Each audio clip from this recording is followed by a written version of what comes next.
take me out of the grave. You are a soul in bliss. But I am bound upon a wheel of fire that my own tears do scald like molten lead. Sir, do you know me? Do not mock me. I'm a very foolish, fond old man, 80 and upwards, not an hour more nor less. To deal plainly, I fear I'm not in my perfect mind.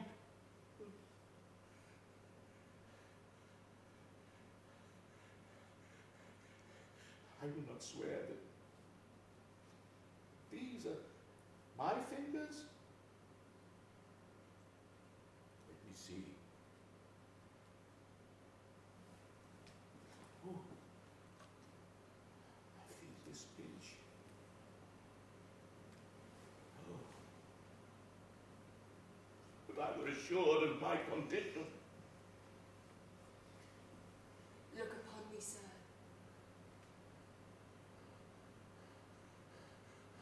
Do not mock me.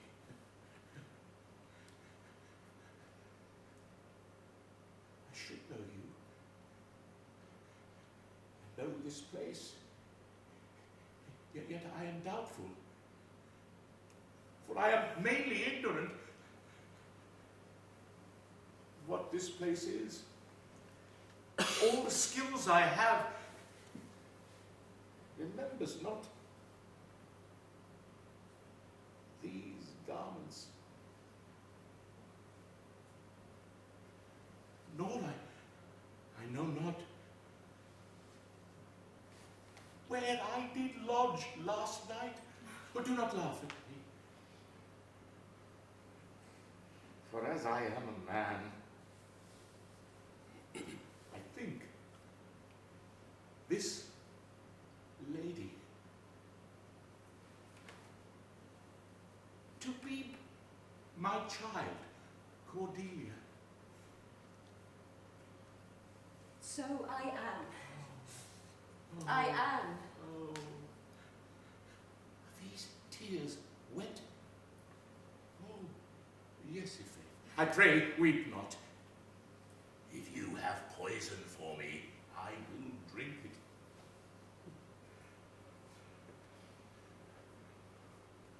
Where have I been? Where am I? Am I in France? In England, sir. Oh, do not abuse me.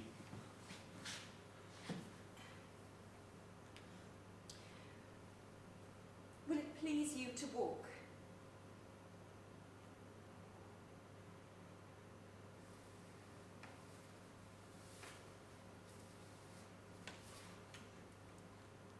You must bear with me.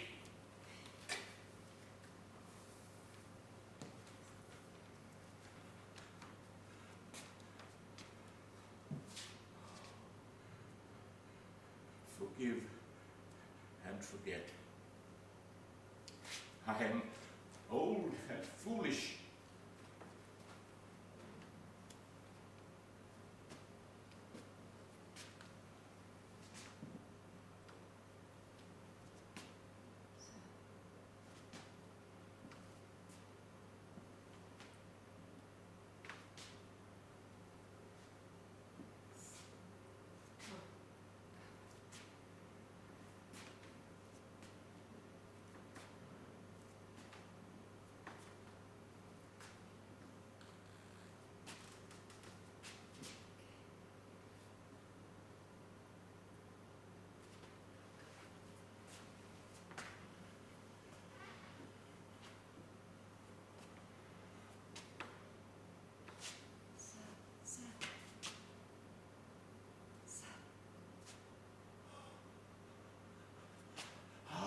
Are we in a prison?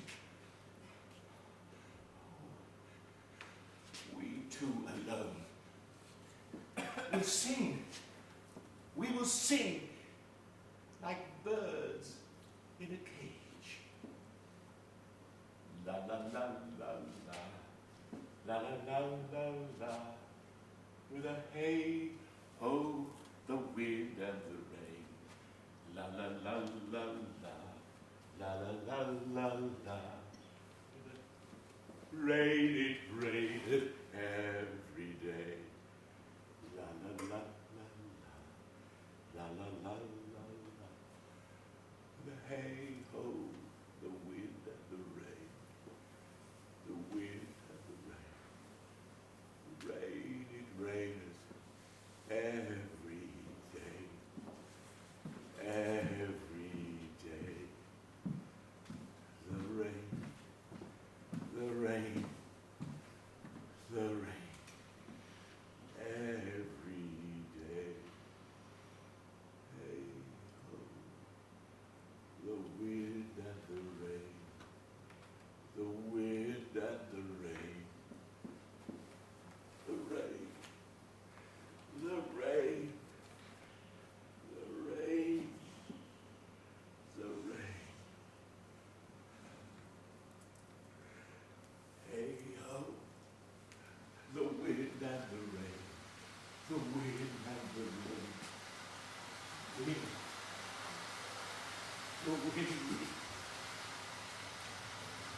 the winds.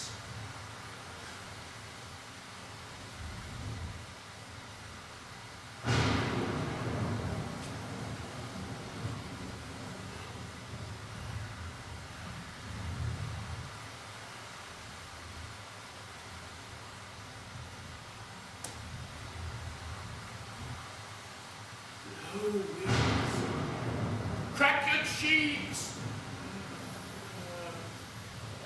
Rage!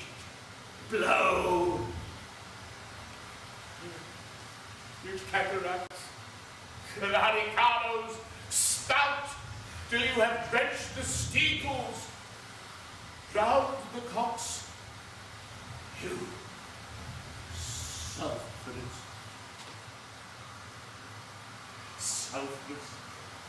Selfless fires, both couriers to oak-cleaving thunderbolts, singe my white head. Oh, shaking thunder, smite flat the thick rotundity of the world, crack nature's mold. Let germs out that make ungrateful man rumble your bellyful. Spit fire, spout rain. Oh, rain, wind, thunder, fire are my daughters. Oh, I do not tax you elements with unkindness. I never gave you fortune. Call you children. Oh, you owe me no subscription. Then, let fall your horrible pleasure. Here I stand, your slave, a poor, infirm, weak, and despised old man.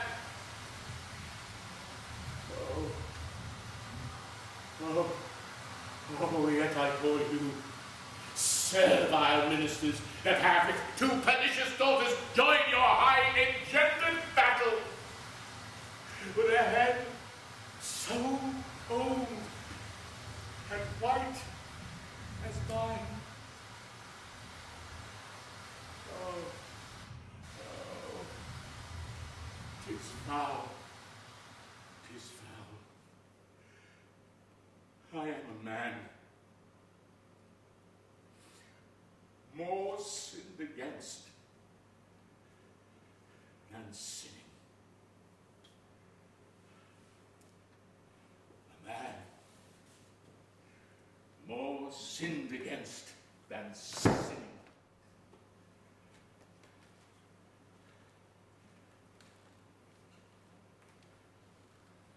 A man more sinned against than sinning.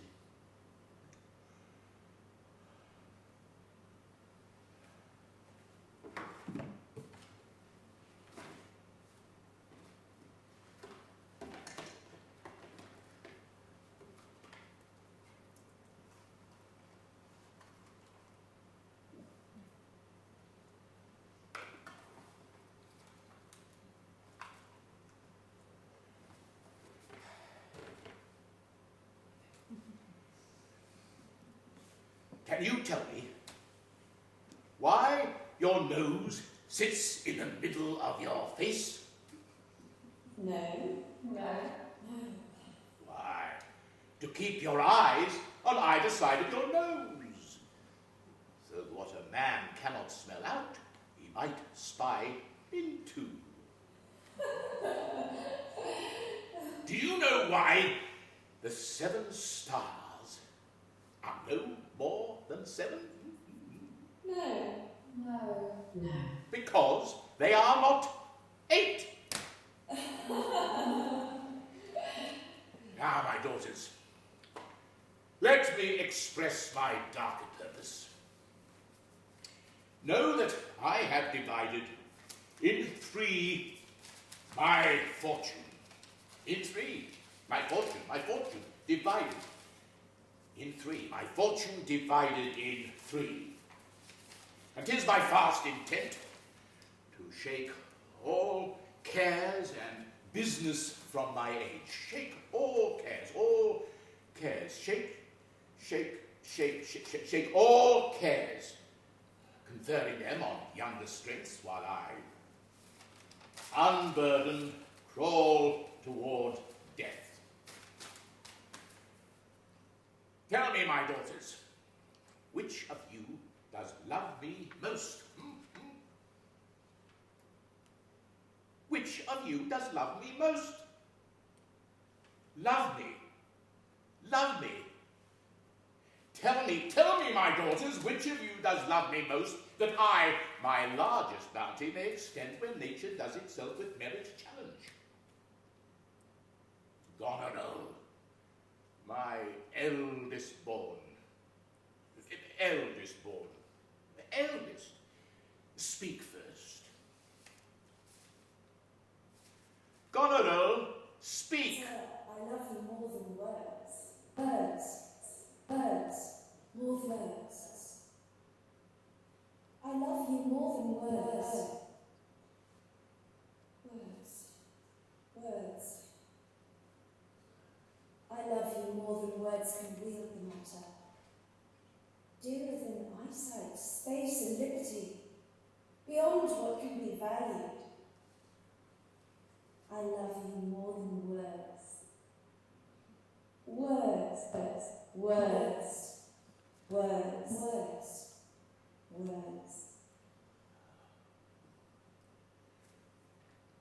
From this line to this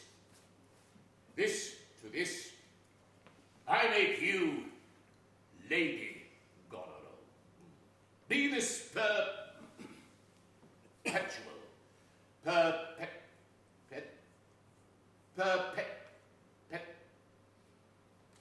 What says my second daughter, my beloved Regan?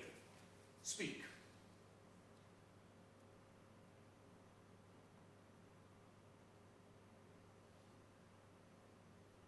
Sir,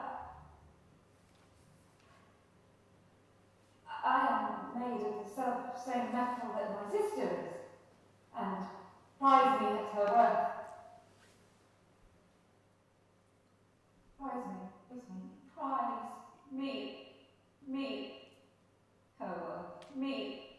her worth, prize me it. I am made of the self-same metal that my sister is, and prize me at her worth. Only she comes too short. I am alone felicitate in my dear father's love. Alone felicitate.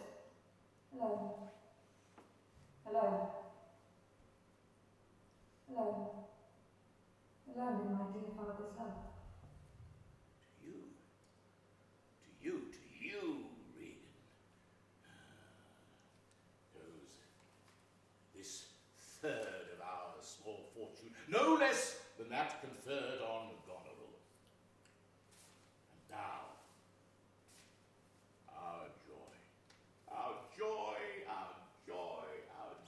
although the last, not least, to whose young love the lands of France, Calais,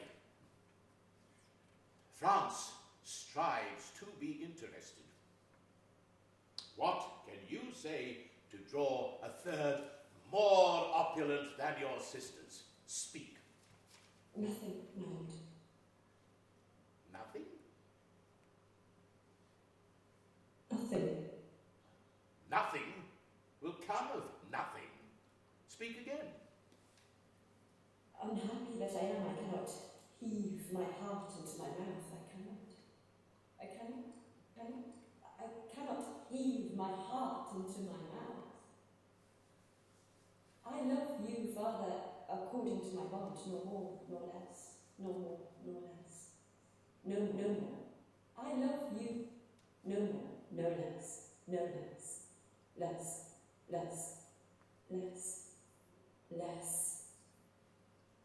Nothing.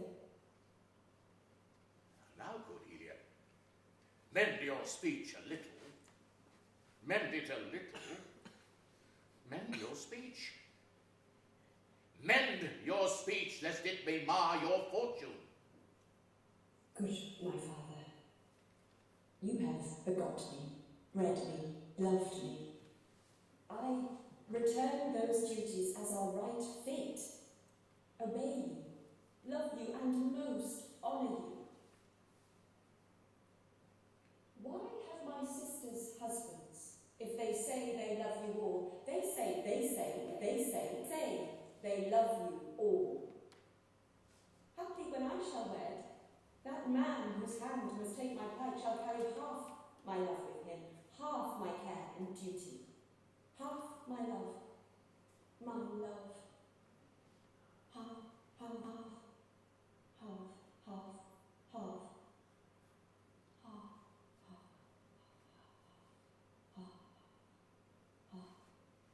nothing. But goes your heart with this? Aye, good my lord. So young and so untender. So young, my lord, and true. Let it be so. Thy truth, then, be thy fortune. For, by the special shining of the sun, the mysteries of devils and the night, by all the operations of the orb from whom we do exist and cease to be, on this I hold you from my heart forever, forever, ever, ever, ever.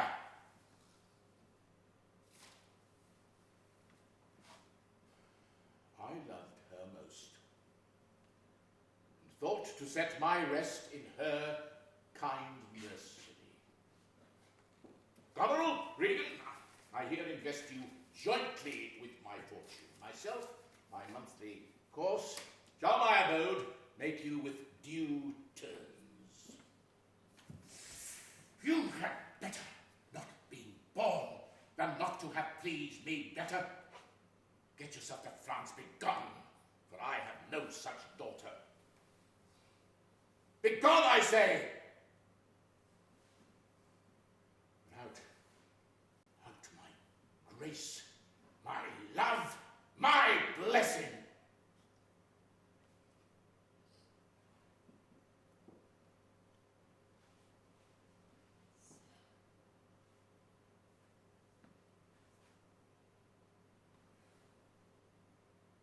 Do you know me?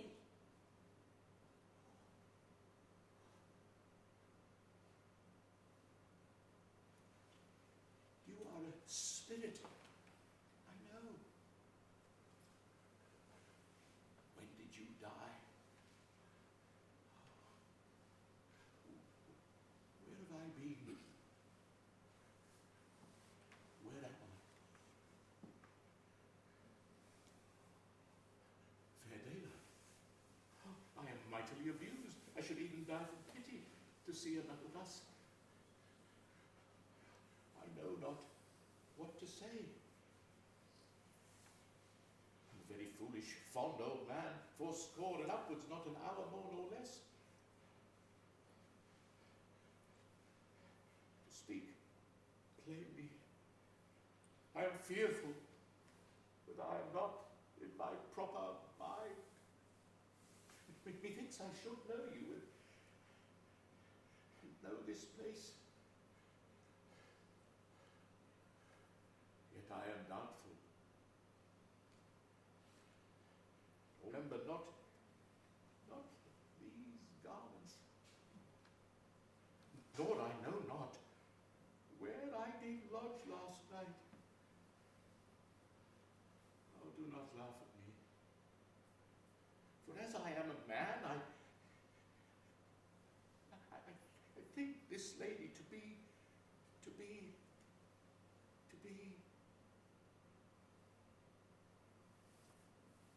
Your child, Cordelia. So you are. So you are.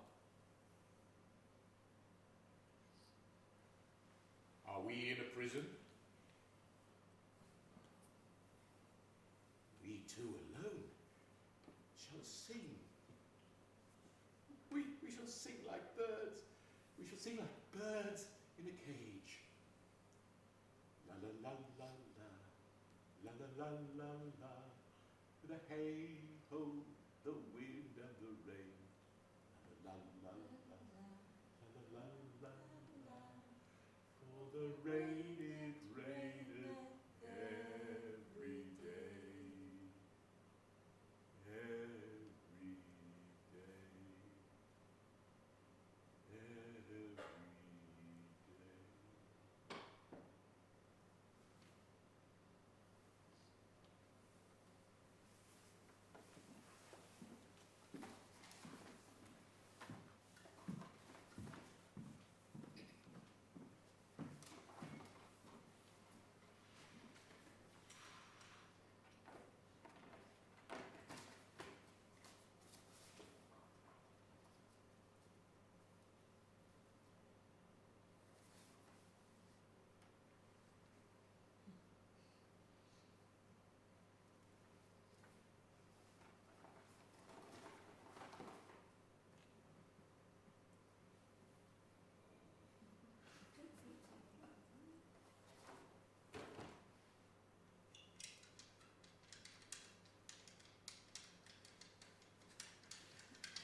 Wherefore puts this frontlet on?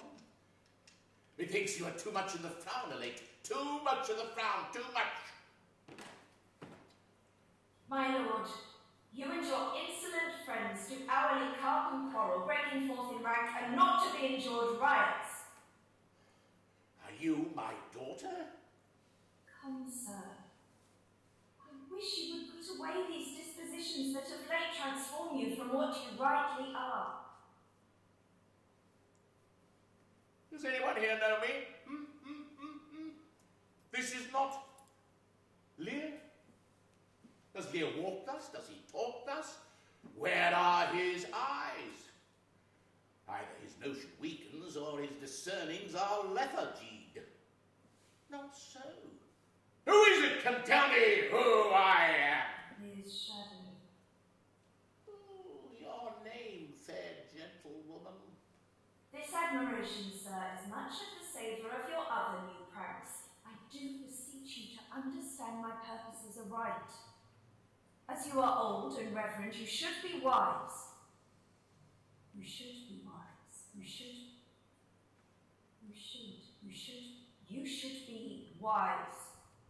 Here in my house you live and keep your friends, men so disordered, so debauched and bold, that this, my home, infected with their manners, shows like a riotous inn. Epicurism and lust make it more like a tavern or a brothel.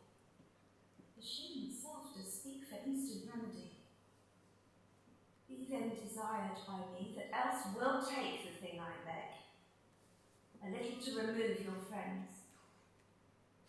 Darkness and devils! Saddle my horses! Call my friends together! Detestable bastard! I'll not trouble thee! Pray, sir, be patient. Deceitful kite, thou lie!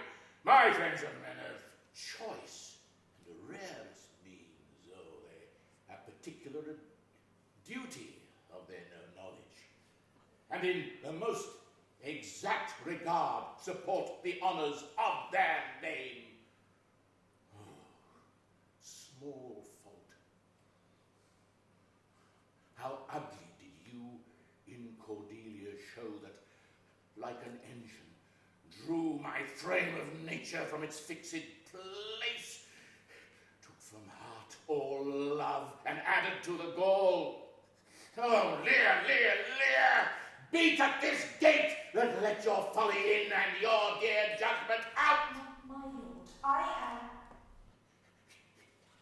Hear me, nature, hear me. Dearest goddess, suspend your purpose.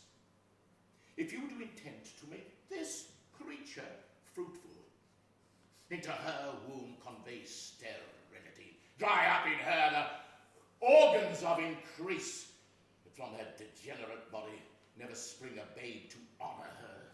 If she must teem, create the child of spleen, that it may live to be a thwart, disnatured torment to her.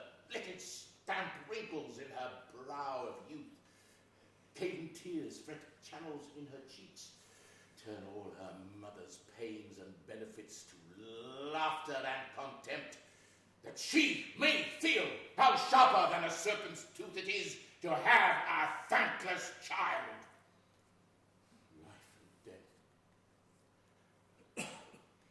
I am ashamed that you have power to shake my manhood thus, that these hot tears that break from me perforce should make you worth them. Oh, life and death. Oh, life and death. Oh, may all the untented curses of a father pierce every sense about you. Old fond eyes, beweep this cause again, I'll pluck thee out and cast you with the waters that you lose to temper clay.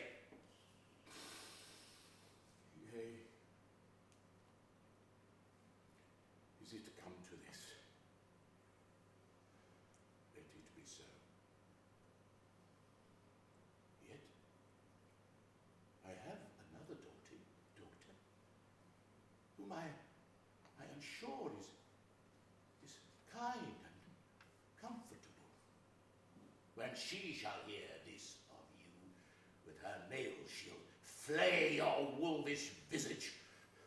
Oh, you'll see that I'll resume the shape that you did think I had cast off forever. You shall, I warrant thee. Away, away, away!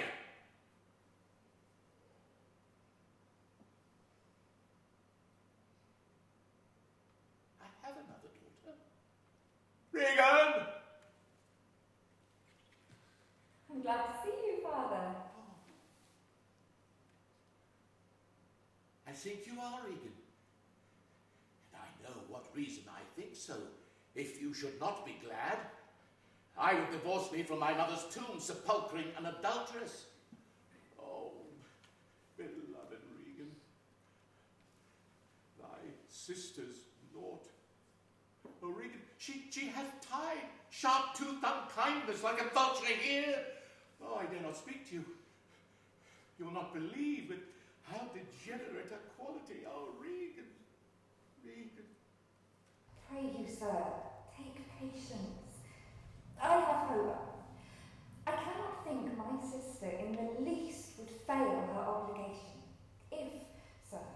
Perchance she has restrained the riots of your friend. 'Tis on such grounds and to such wholesome end as clears her from all blame. My curses on her. Sir, you are old. Nature in you stands on the very verge of her confine. You should be ruled and led by some discretion that deserves your state better than you yourself. Therefore, I pray you that to my sister you do make return. Say you have wronged her, sir. Ask her forgiveness? Oh, no, Regan. Do you but mark how this becomes the house? Oh, dear daughter, I confess that I am old. Age is unnecessary. But on my knees, I beg that you'll vouchsafe me raiment, bed, and food. Good sir, no more. These are unsightly tricks. Return you to my sister. No, Regan. No, Regan. Rather, I abjure all roofs and choose to wage an enmity with air, to be a comrade of the wolf and owl, necessity's sharp pinch. Oh, no, Regan. Rather persuade me to live with neither. Neither! I will live with neither!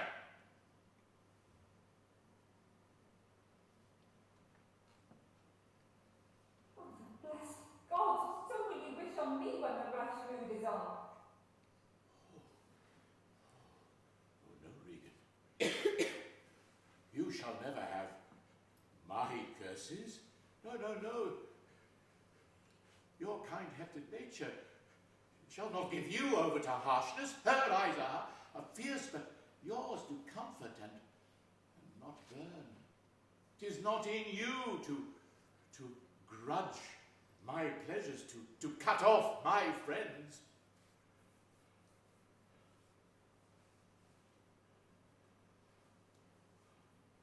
Oh, Regan.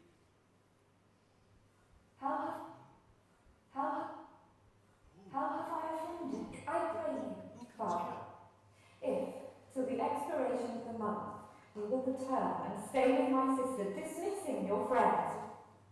Come then to me. Dismiss my friends? I gave you all, Oh, and in good time you gave it. and made you my guardians. You will return and stay with my sister.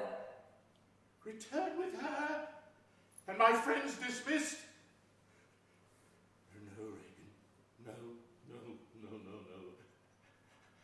I would rather you persuade me to live with neither. Neither! Neither! At your choice, sir. Live with neither. Your choice. At your choice, sir. You unnatural hags. I will have such revenges on you both that all the world I shall do such things. What they are as yet I know not, but they will be the terrors of the earth.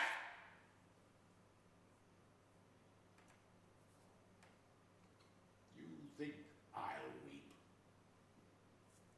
No, I'll not weep. I have full cause of weeping, that this heart shall break into 100,000 pieces before I'll weep. Before I'll weep. Before I'll weep. I'll weep.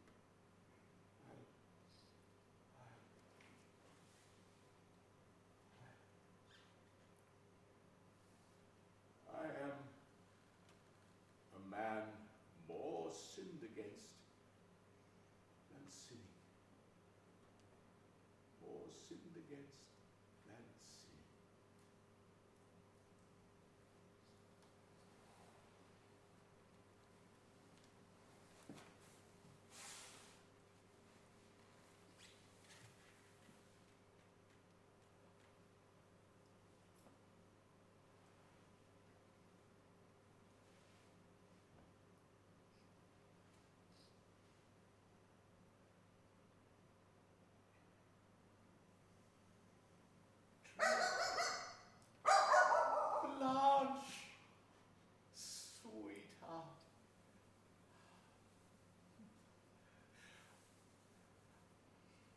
unaccommodated men are no more than poor, bare animals as you are. Unaccommodated man is unaccommodated man. Unaccommodated.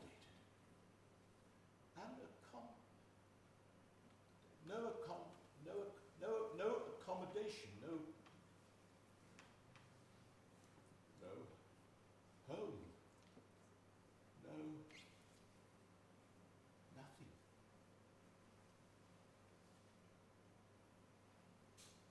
Nothing. I love you more than words. I am alone. Nothing. I love you more than words. I am alone. Nothing. I love you more than words. I am alone. Avaunt, you cares! Make no noise, make no noise. Draw the curtains. Draw them. Draw the curtains. Avaunt! Oh.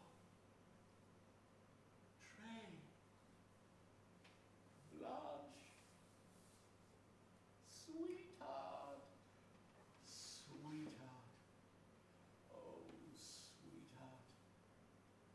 I loved you most, sweetheart.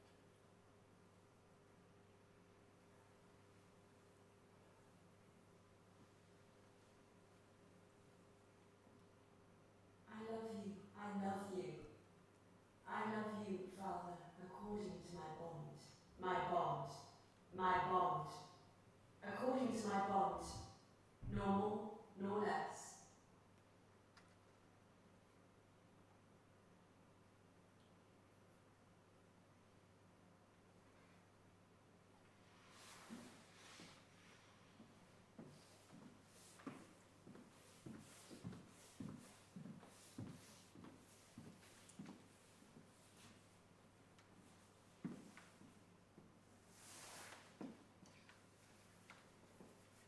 Do you, sir? How fare you? You do me wrong to take me from the grave. You are a soul in bliss, but I am bound upon a wheel of fire, but my own tears scald like molten lead. Sir, do you know me?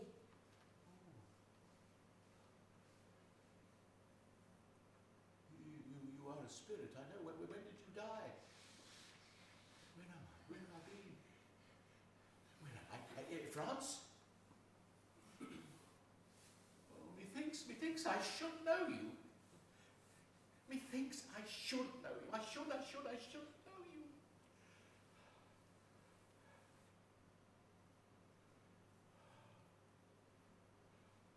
Are we in a prison?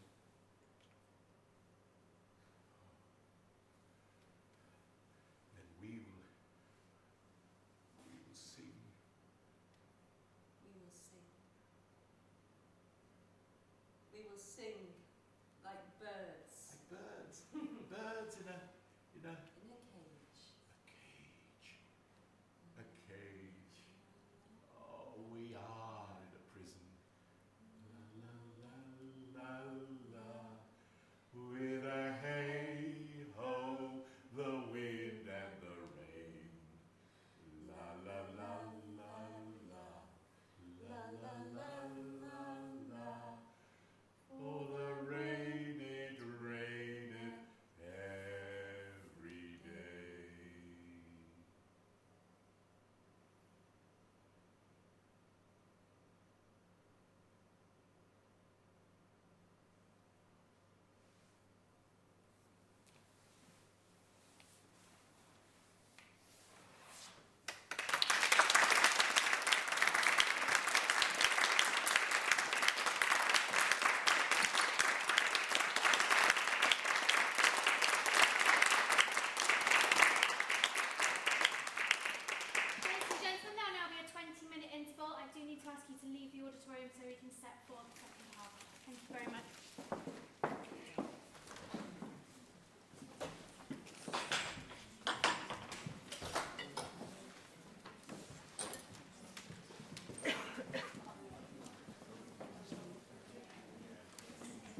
We're sat with Ben Spiller and Louis Ingham, directors of Lear and Cordelia, and while the set is being changed and we're preparing the space for the second half of this evening's performances, we'll just thought we'd take a few minutes to have a chat and find out a bit more about the project.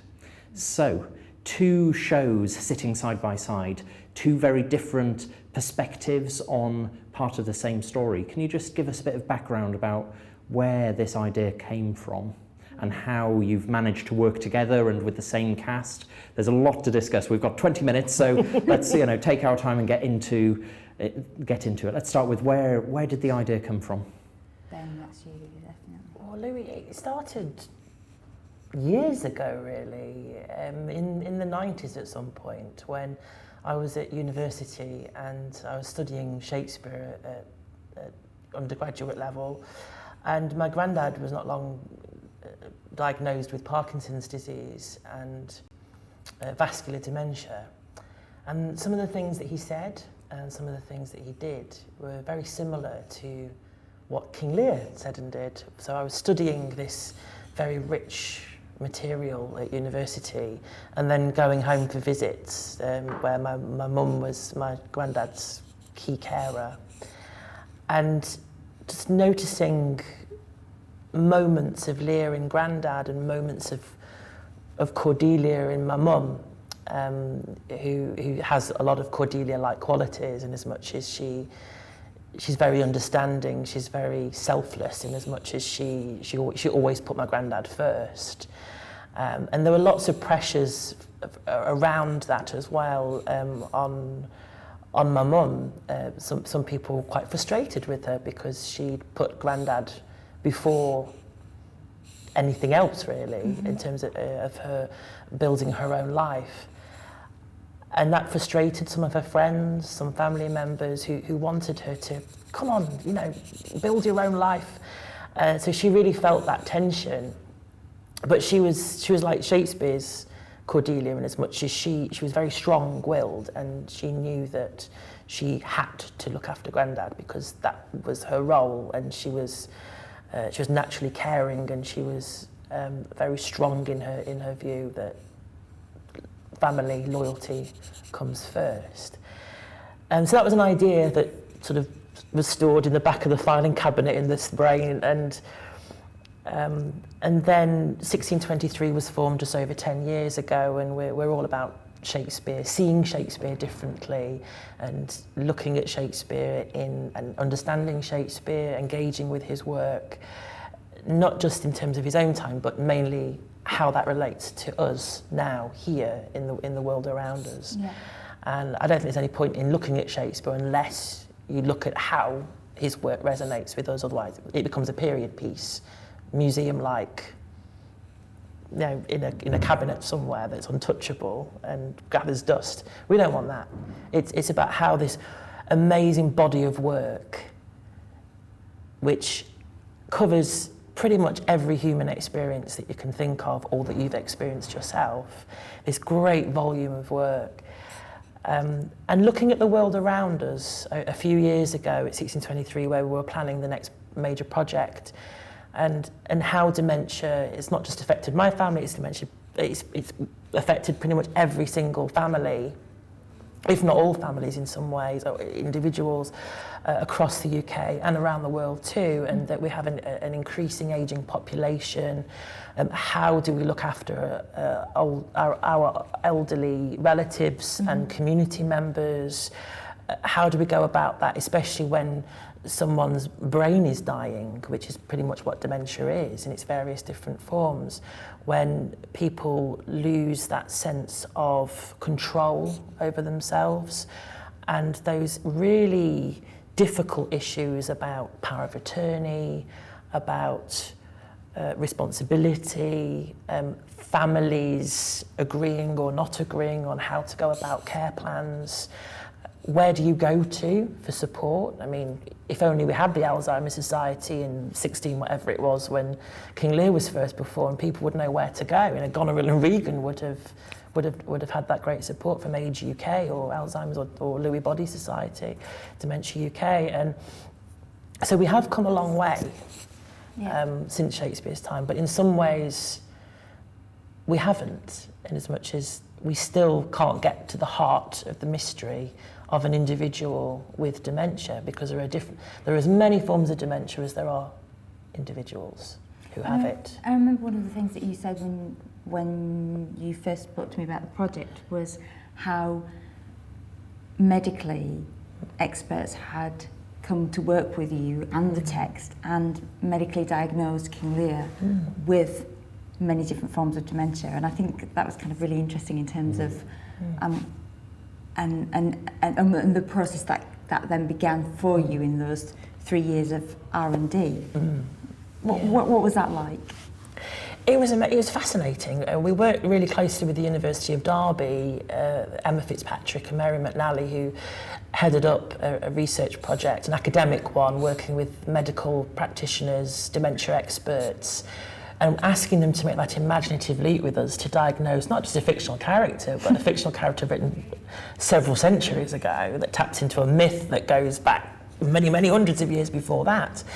And we're all a little bit nervous about, are the scientists going to make this imaginative leap with us? And they did. It was fantastic. And they were detecting symptoms of 4 different forms of dementia at work in Shakespeare's play. There was Parkinson's disease in the earlier part of the play, where Lear tests his daughters, and he's very, very quick to anger when he's challenged. Even to the point where he compares himself to a dragon. This is extreme anger because Cordelia doesn't say what he wants her to say. So this irrational, inflated anger that it can be seen as a symptom of Parkinson's disease, and the tunnel vision as well. So having that very fixed worldview. Lear says already at the beginning of the scene, I've divided in 3 my kingdom. He's done it already. He knows which bit of his fortune, as we're interpreting kingdom to mean his fortune in our production that everyone's just seen. How much do you love me? Well, you tell me how much you love me and I'll give you an amount of my fortune that reflects that. But he's already done it. So it seems like a game that he sets the rules up for, but he already knows what the outcome, what he wants the outcome to be. Yeah. And when Goneril and Regan play the game by the rules, everything's fine. You can have that, you can have that. Cordelia, nothing. That's not what he wants to hear. And then we have this burst of wrath from him, even to the point where he's calling upon the gods to curse her and banishes her forever. So that was seen as a symptom of Parkinson's disease. Lewy body dementia, which involves hallucinations and time travel. So it might be a smell or an object or something that's tactile that can take you to a different time and place, and from the imagination you project onto objects and people a memory. So the way you're nodding at the moment, if that reminded me of an auntie of mine and I had Lewy body dementia, that moment might trigger off that memory in me, and I'd project her personality onto you, which might disorientate and confuse you, but I know exactly what I'm talking about. Yeah, yeah. And the third form was vascular dementia, which is kind of the furring up of the arteries to the brain, which often leads to stroke, which Lear seems to die from at the end of his play, of Shakespeare's play. But we don't go quite that far in our version. We don't go that far into Shakespeare's play. And Alzheimer's disease, the most common form of dementia, even to the point where the most famous dementia charity is named after that one specific form of dementia. When Lear is very disorientated, he doesn't know where he's been, he doesn't know where he slept last night, doesn't know how he got into the clothes, he doesn't know who this person is, he thinks that she's a spirit, and the memory loss too, and repetition. So these 4 different forms of dementia were detected in the play, and then we did a public participation project as well alongside this called Let Me Not Be Mad, where we invited all of our social media followers and people who were already engaged with the company and partners and supporters to respond creatively and digitally to that one short phrase, "Let me not be mad," when Lear's sensing a change in the way that his mind is working and he's frightened of it. And our digital artist who's working with us on Lear Cordelia, who created the projections in the show that everyone's just seen, Darius, he created a digital collage, so he found the common words, colours, textures, sounds, and layered those up as a piece of digital artwork, which is on the website at the moment. People can go and have a look at that and engage with that. And so from that, Darius was starting to engage with Shakespeare's text, with public perceptions of the concept of madness, which went into the mix as well, into the R&D. And then finally we went into care homes, and we worked with an artist who created embroidered artworks, 10 of them, that were inspired by images, settings, props in King Lear, and they were used to inspire new stories shaped in a room with people living with dementia, the professional caregivers and family members. So we went in each care home 3 times, and by the end of those 3 visits there was a story that had been shaped from all the different fragments of the stories that the residents and the staff and the family had worked together to create. So we went into 3 different homes and we had 3 different stories. Then all of this came together in a week of workshops. So we had Shakespeare's play, the diagnosis, the digital artwork, and the stories from the care homes. And this all came together with a couple of actors, Jerry Flanagan and Grace Scott, who was one of our former trainees.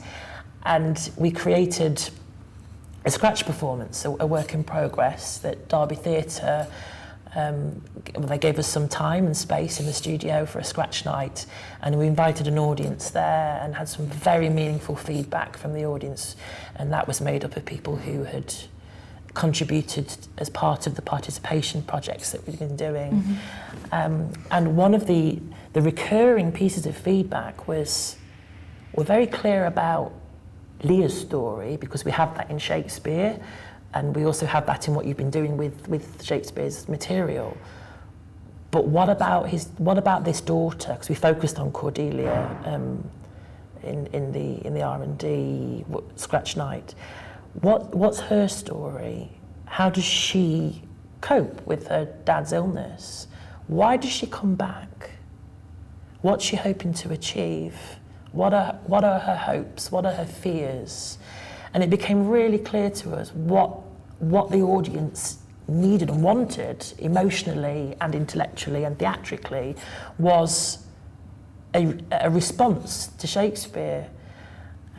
So what we did in the R&D was we created a piece that was with Jane Upton, the playwright, who's based in Nottinghamshire, who's an associate artist, 1623, and she'd written a brand new piece, and from the feedback, the audience was saying, well, we'd like some Shakespeare, and we'd like some new writing, and we want to see Cordelia's story.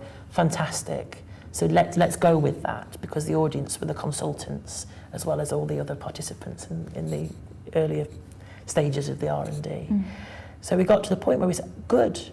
So I went out and about, and I met lots of playwrights, and I went to Birmingham Rep quite a few times and met Farah Chowdhury, who's an emerging playwright, a really exciting writer, whose writing is very, very direct, and she's very clear and on the nose about what she believes, which is very much like Cordelia.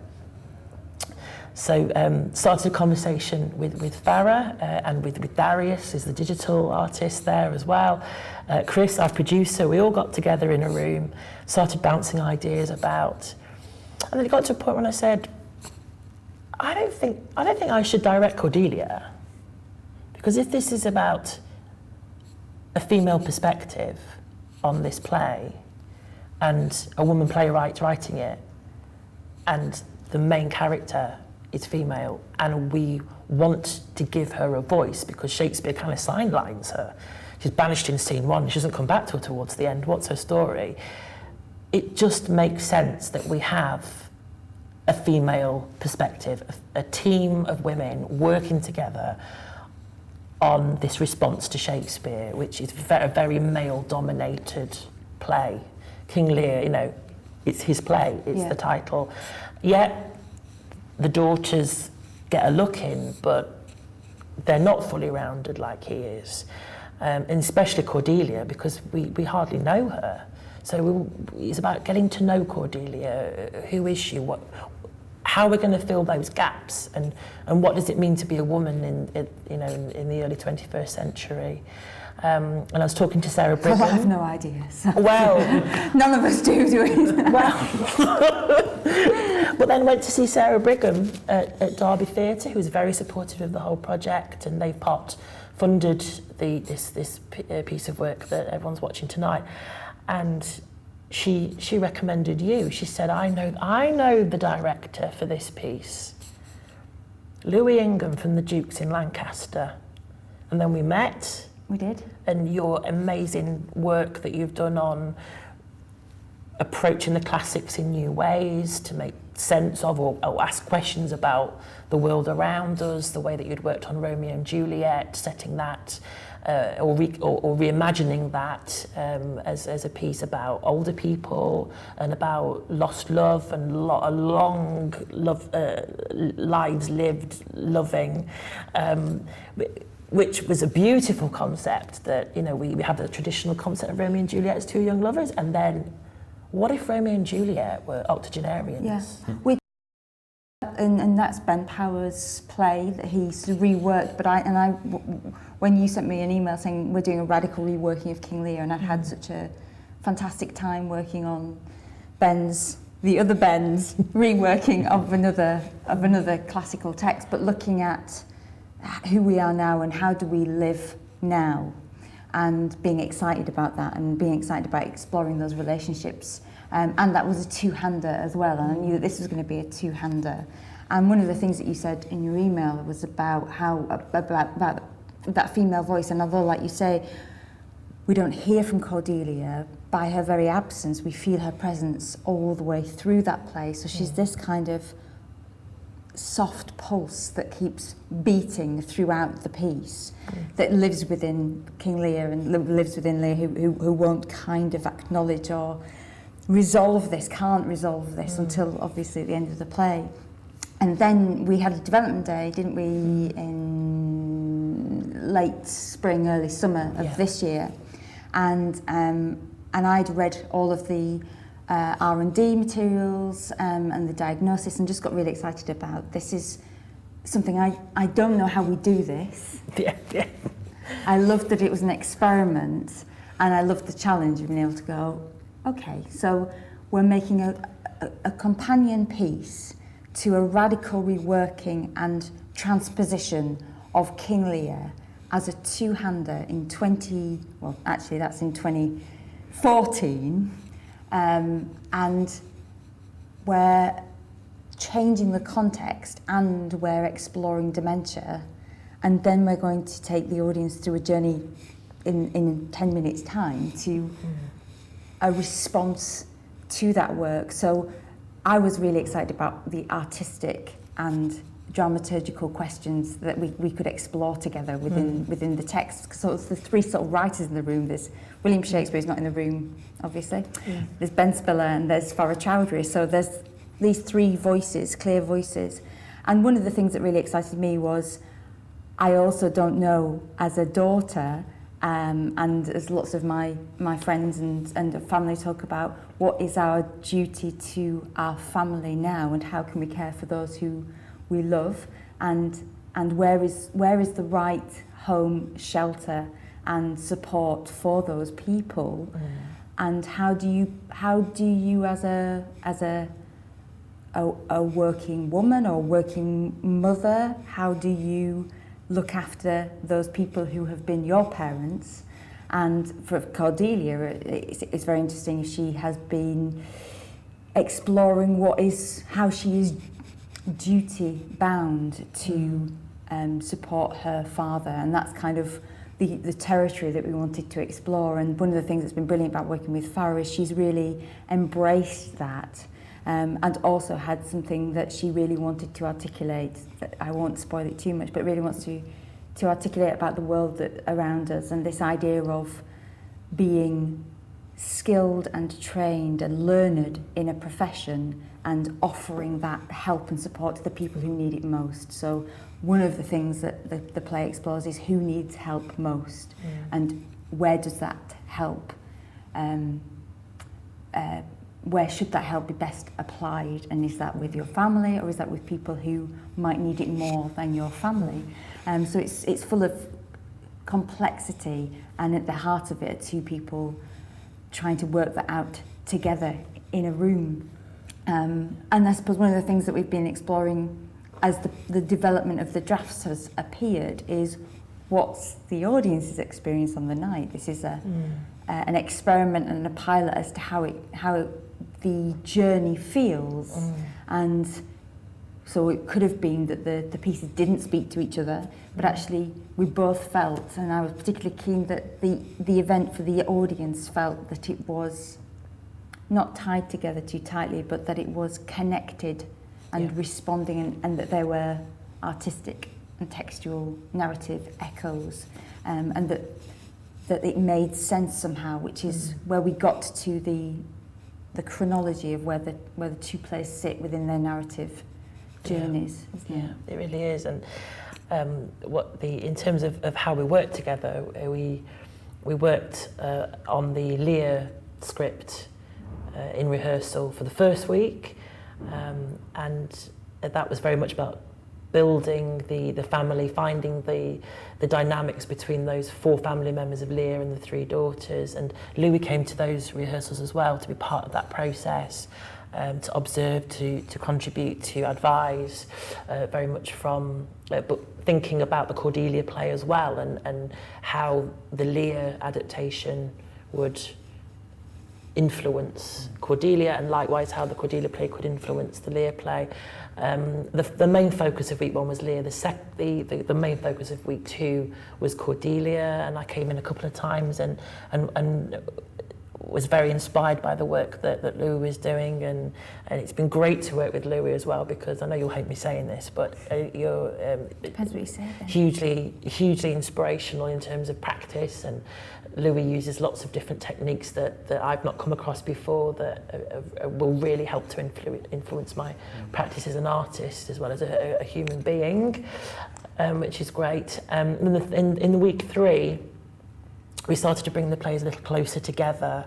For a couple of days we worked on Lear, for a couple of days we worked on Cordelia, and then it was last Friday, wasn't it, when we brought the 2 plays together, when the cast, David and Gemma, they bit the bullet and did the necessary evil of bringing those 2 plays together, with a short break in the middle, and they blew us away, didn't they? They did, and one of the things when we were casting the play was to try and bring together sort of 2 schools of thinking and methodology around the performance of Shakespeare. And David is a seasoned classical actor who's just tremendous and brings such a wealth of experience and spirit and humour. And Gemma is a modern actor with a new writing and comedy sensibility, and brings a real fresh approach to text. And this has been a really exciting synergy in the room as well. And they're also sort of trying to put to the back of their minds the King Lear that they both know, and bring forward the Spiller text that you've just seen, and then to understand and investigate Farrah's text. So it's been an absolute mammoth undertaking for them, and they have just so brilliantly poured themselves into the questions at the heart of each moment within each of the plays, and really we kept saying it's not what we're saying, it's why we're saying it. What do these people want to achieve and understand from each other? And I mean, David just has a kind of, a field day with all of that material, and then of course is playing a person within lots of different dimensions of their thoughts within Ben's play.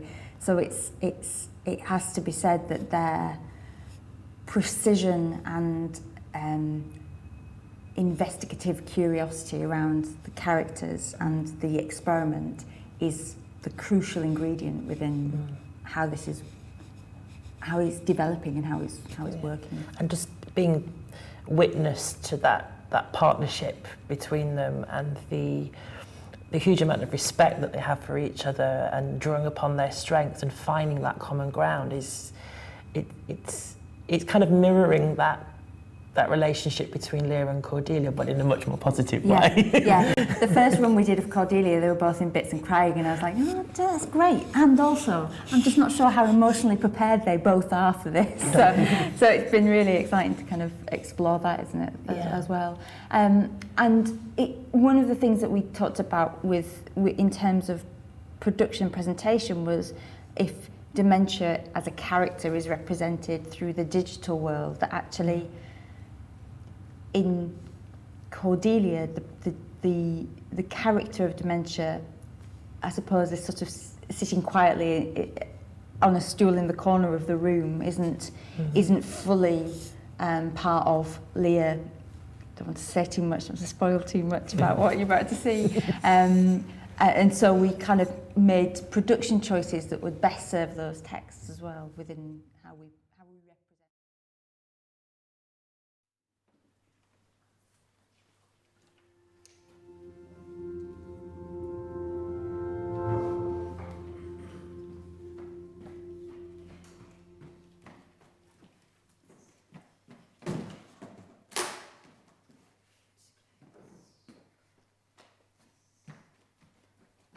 You got those clothes yet?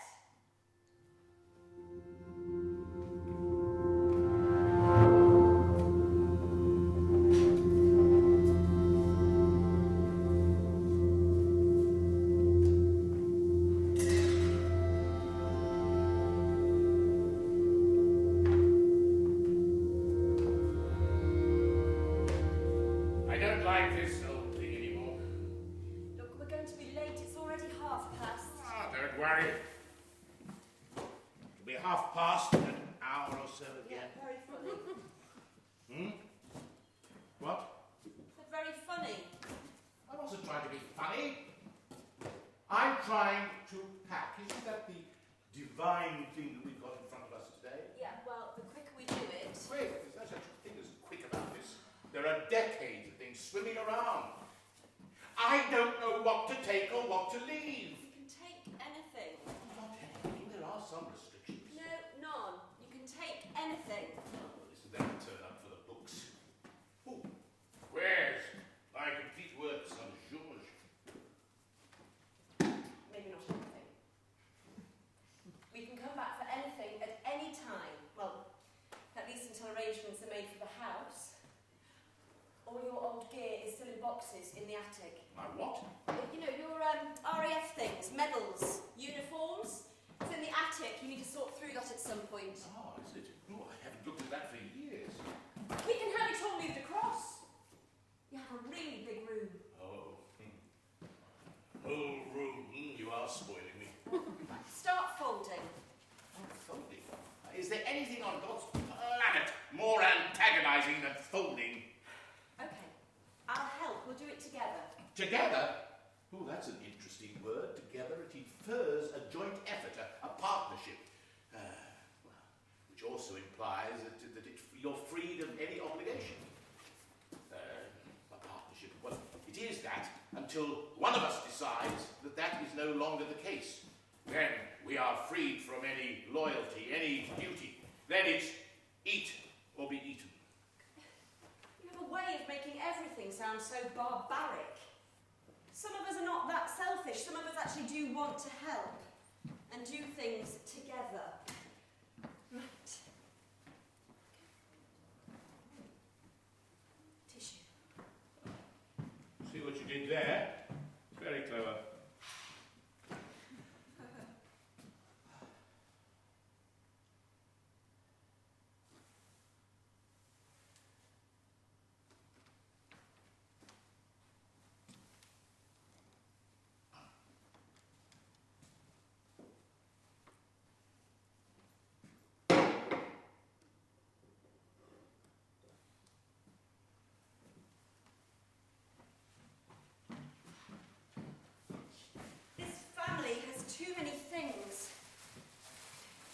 said that I could take anything that I wanted to take, what you meant was that I could take anything I wanted so long as it fitted into some of these boxes. Is that right? Into some of these boxes? My whole life in a single box. Look, this is a time for new beginnings. Maybe the things you want to hold on to aren't worth taking. One more night. What? Well, your breakfast. It was the same as you used to make it. I mean, you boiled your eggs exactly the same way. A little bit too runny for me, but palatable most of the time. It was Regan's eggs you used to like, not mine. Beggars can't be choosers, eh? Just one more breakfast? It's for the best. You can't stay here alone. Not anymore. Who said anything about being alone? You're here. Your home. This isn't my home. Not anymore. It's our home. It's yours, mine, your sister's, and we're still all tied together, even if we are all apart. I mean, this house, this home, it could be the thing that brings us together once again. Well, it has to. It's where it all began. They will come and see you. Visit you. I'm sure they will. I'll talk to them. We need to find something to talk about. I'm not an animal in the zoo. I don't need visiting. You need help. We all agree you need help. Ooh, it's a collective we now, is it? Sending your father off has brought the three of you together, has it? No, I've only been talking to them about arrangements for Heathfield. That's it. I have no other interest in either of them. Oh. You really turned your back on everything. Hardly. I have come back to the one place I always said I wouldn't. Look, you need to look to the future. And that starts today. Let's get you settled in at Heathfield. Settled in? It's not my first day at nursery. Quite capable of settling myself in, thank you very much. This door's locked. Locked? Locked? Oh, no. An unlocked door. Well, sometimes, occasionally, very occasionally, a devil might come in. Yes, that's right, a devil. Americans said that. What are you talking about? Devils. Oh, they're all over the world. Yeah, well, I think the same, for I spent my life in the Tory party. Our country is where it is because of us. I know, that's why I don't live here anymore. We are the most powerful country in the world. You do best to understand your roots. I mean, you doctors, you're always quick to judge and to mock. I'm not getting into this with you, not now. What's wrong with now? I'm not here to discuss my life choices with you. Why I am the way that I am. Why I'm not like Goneril and Regan. Well, if not now, when?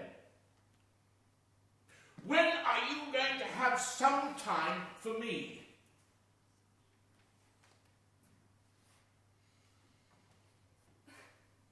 When I don't have a flight to catch. We need to start loading the car so we can see what's what. You can't see what's what from there. Once we step out of that door, that's it. What's it?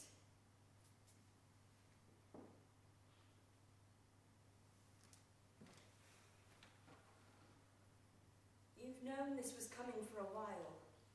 I don't want to go. I need to go. If I don't leave with the rest of my team, I'll be stuck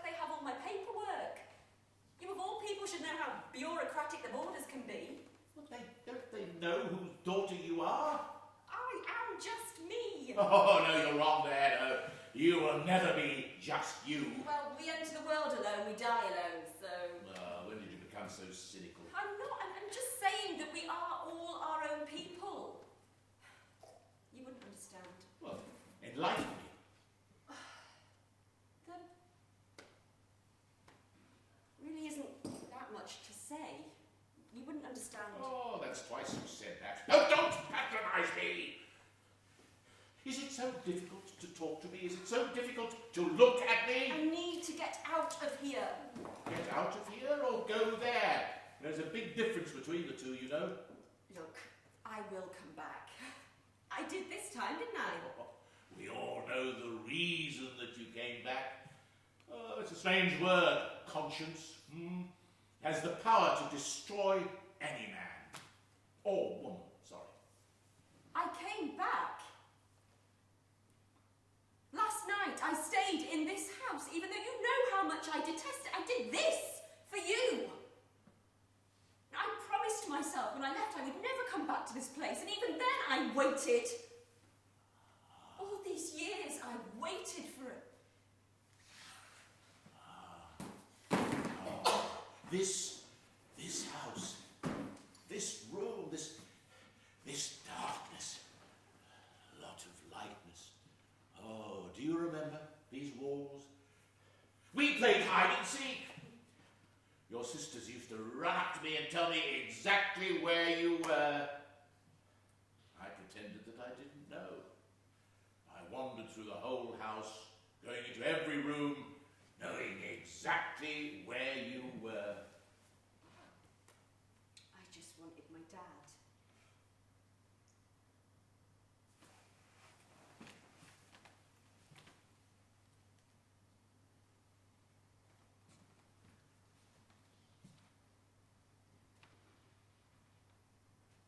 I'm here.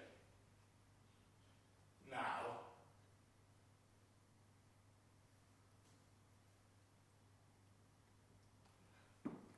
Things are different now. I have my own life. I know how much you care about what you do and the difference that you make out there.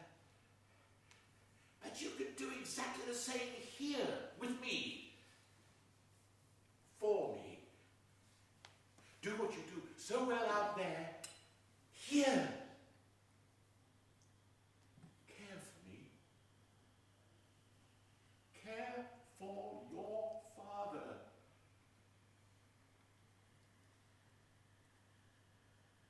Carefully. You're already doing it. Just pick yourself up from the other side of the world and place yourself here, in front of me. You can mend me.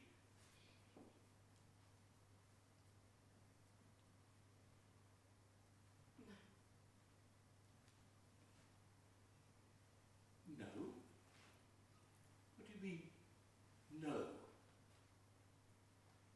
Can't just drop everything. I have commitments.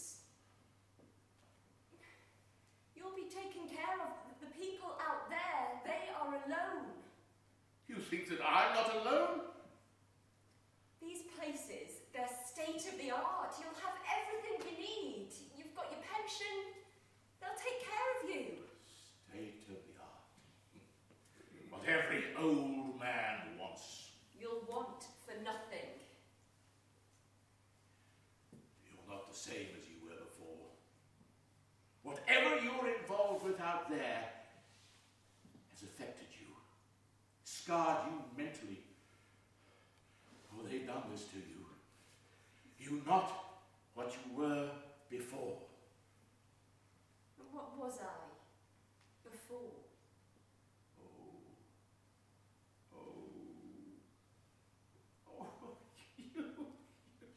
You were sweet. You were kind. As you said,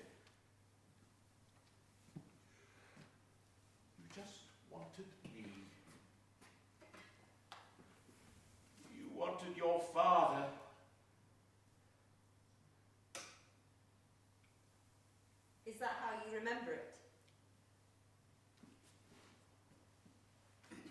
remember my sweetness? Yes, of course. And so is that why you've spent the last decade trying to make me come home? You had so many chances, but it is me who has come back for you. I chose to come back, but don't make me choose between my life out there and you. My life is in France. That's what this is all about. You like being in control. Where's the key? We're going to be late. Oh, what does it matter? Another few hours. Does it matter whether it's a night or a week? People are relying on me. Ah, You can't handle it, can you? Me out there actually helping people. Why help people when you can help yourself though, right? well, if you want to keep telling yourself that that's the real reason, well, be my guest. I'm not like you. I don't have a hidden agenda. Well, my dear, we all have a hidden agenda.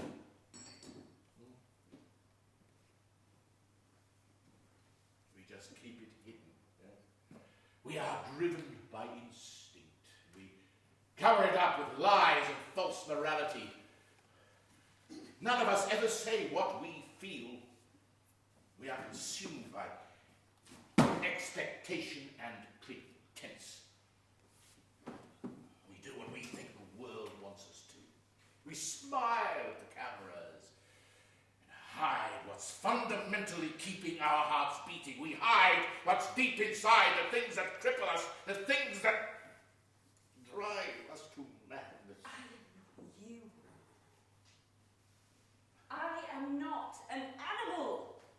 I don't have this poison in me. Everything here is poisoned. You think that I am poisoned? Don't put words in my mouth. Then don't lie! Say what you mean!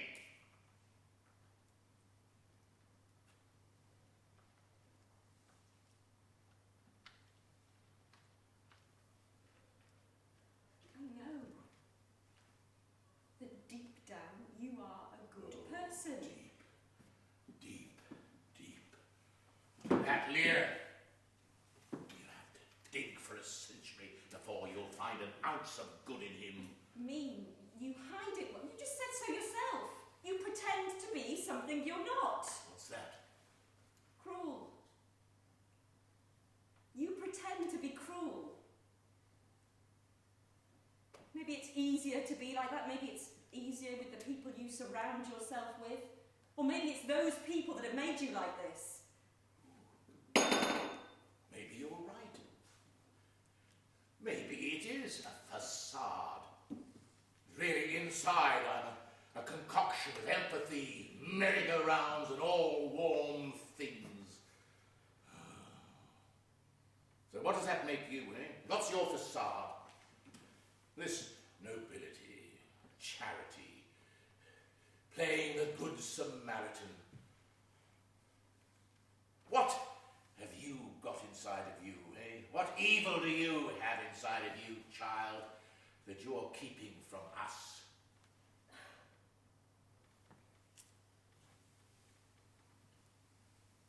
I won't even validate that with a response. Well, you just have.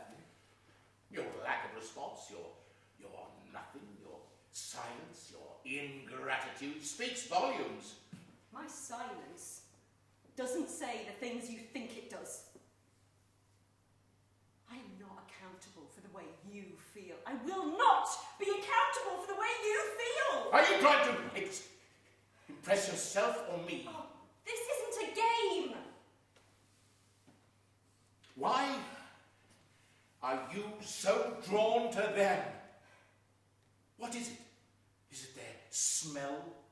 The smell of war, the smell of damp, the smell of poverty?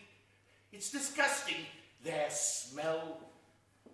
You'd think they'd have a wash. In what? With what?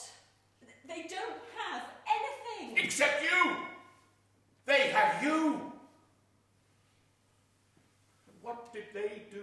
deserve you? Did they feed you? Did they bathe you? Did they educate you? Did they sit at your bedside every night when you were sick? Love isn't conditional. Love those who need to be loved the most. That's what you always said. I didn't mean them. I meant me. I meant us. This house. This house, it speaks to us. How can we leave this house when we belong to it? You can be so selfish. Because I'm me. That's what you always say. You are what you are. I've always been me, and there is me inside of you. You just refuse to see it, that's all. I don't have this darkness in me like you have.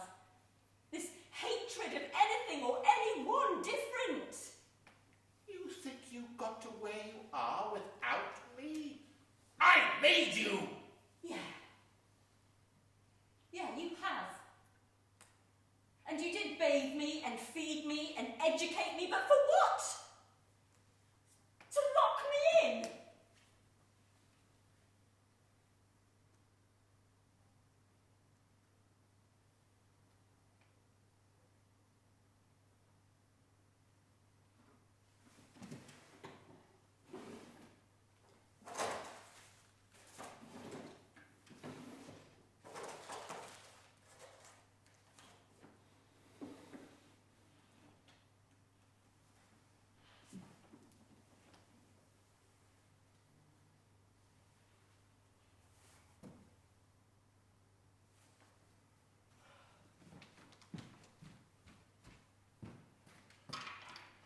I just wanted you to be still.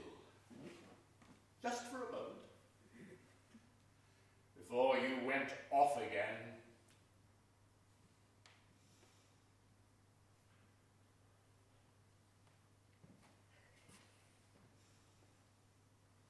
Is there anything you want me to have?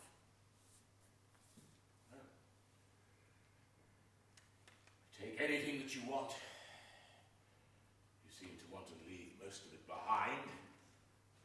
So be it. Is there something you want to give me to remember you by?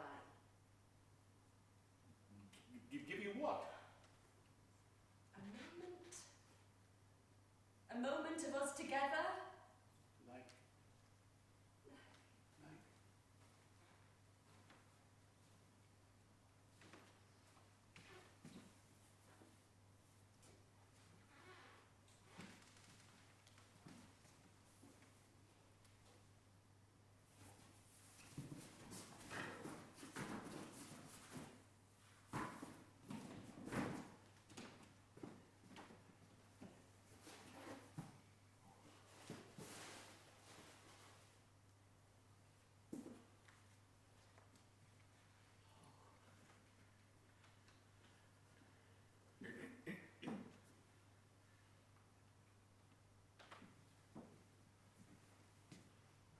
Like this hat. You made me wear it on my 69th. Or was it earlier? Was it 2004 or 2005? It was at the party. I remember it. It was a great party.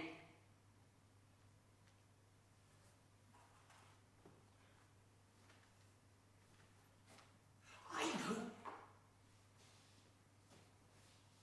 I can give you one of my medals. One of my medals. It's in my box. Which box? My RAF box. It's in the attic. Is it? I haven't looked at those for years. Maybe I could give you one of those. You used to get me to present you with the medals, to pretend that you were in the Air Force. I don't remember that.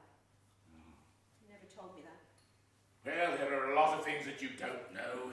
You only like to remember what you want to remember.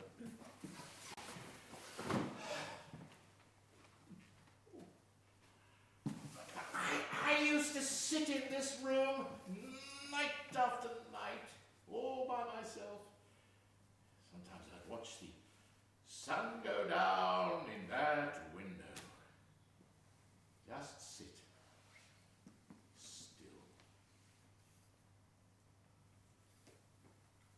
have you transferred somewhere?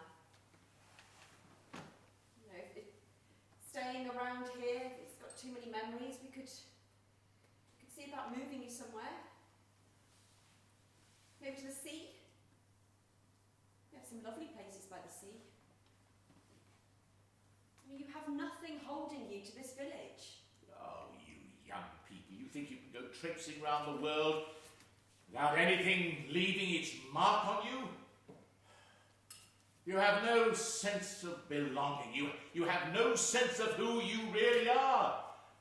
I mean, this house, this home, this is really me and you. Oh, yes. This house, it speaks to us.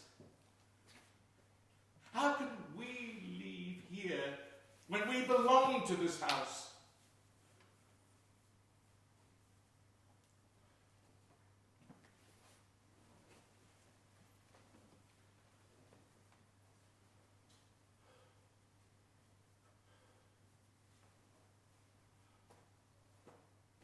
Have you no memories for me whatsoever? Yes. Nothing to show me?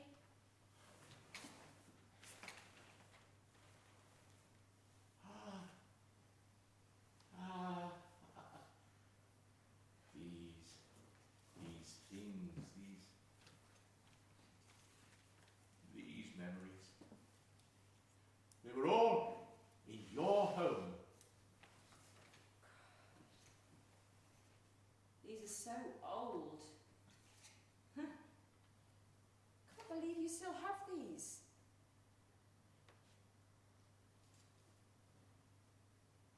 You know, this house, it's just bricks to me. You know, I've stayed in places for less than a week that I call home before this place. That's what the world does to us. Puts things in perspective, changes things. Don't you want that? Don't you want change? A new beginning. Well, maybe. Especially if you and I had another chance. Another chance to make up for all those years. You are asking me to choose between you and doing what I have to do. I was born to do this. Oh, come on, you're not some sort of prophet. You're just my daughter. Do you even know what goes on outside your bubble? There's been civil unrest since time began. It's not your job to end it. You haven't even asked me about where I've been, what I've done, what I've seen. Oh, I know all about the Gulf War and all of the innocent people that you... Gulf War? Dad, that was years ago. What was it? The Gulf War. Of course it was. Can't you stand the fact that I'm making something of my life? That I'm not just your shadow? You think that because you treated a few foreign people in a hospital, that makes you something? I don't claim to be anything. But I've seen things that you couldn't even see in your worst nightmares. You know, I was strong when I left home. You throwing me out, it didn't break me. In fact, it made me stronger, made me more determined to prove you wrong. Sorry if that's disappointed you, but it's the truth. The truth is, when you're dealing with bombs and destruction and war every day, you've got no choice but to be strong. I thought that you were placed in France. I was under the assumption that you were only working in the camps. You, in a war zone. It makes me feel alive. I've never felt that here. You'd have been safer here. Safe. Well, who cares who we hurt as long as we're safe? What if I don't want to be? Out there, the whole world is being torn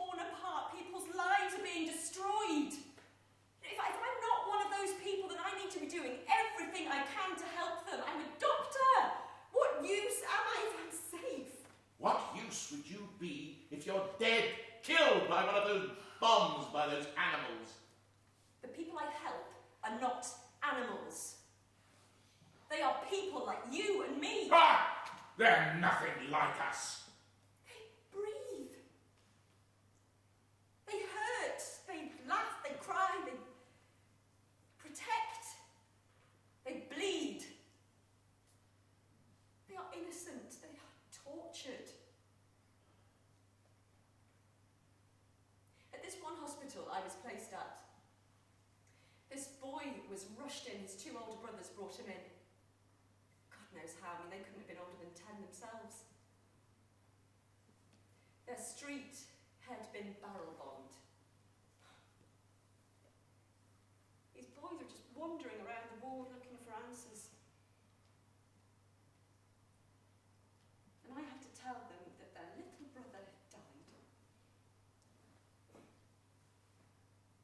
I still don't know how I managed to find the words, let alone say them. I mean, how do you say something like that to two little boys?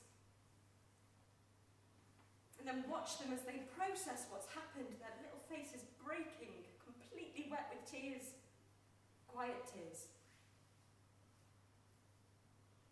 And they walked over to their brother's body and they kissed him on the forehead again and again, gently.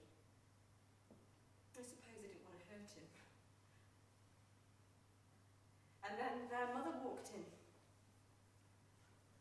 And she took her dead son in her arms and walked out into the street, holding him tightly, howling. She said she needed some time. With some time she could lift him, she could wake him again. Imagine holding your dead child in your arms, just limbs and blood, convinced that they would wake up. You shouldn't have seen that. Why? What makes me so special? You've done more than your share. It's still going on. There is still more to do. Why don't you have this urgency for me? For this country, for our great nation? There are plenty of helpless people here.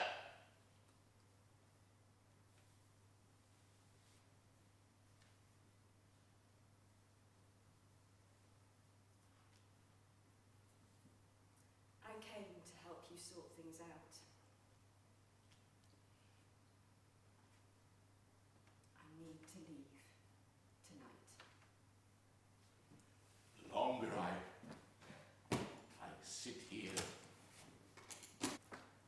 like people who look like ants from way up above. You're going higher and higher. I'm getting smaller and smaller.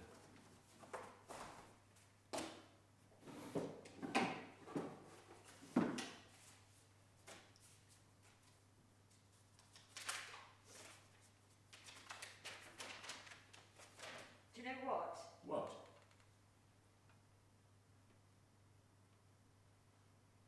I see you everywhere I go. Your face. In all those towns and villages. In all those people. No matter how far I go, I can't leave your face behind. Well, I'm sorry for any inconvenience caused. You still haven't said sorry for what you did! I've nothing to apologize for. Give me 1 inch! Just 1 inch! Acceptance. Realization. Regret. I don't live in regret. That's for the weak. I need to take you. Why did you come back? I need to go. Tell me, why did you come back? You know why!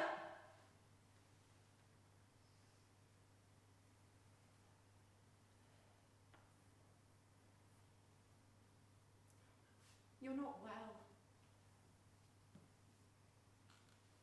We need to move you into your new home.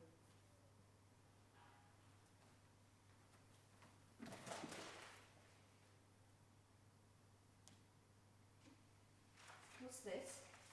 What?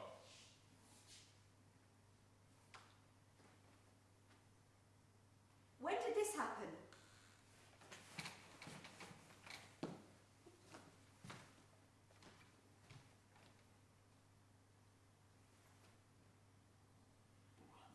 I don't remember. Well, it's a long time ago. I just had to. I just had to. They threw you out.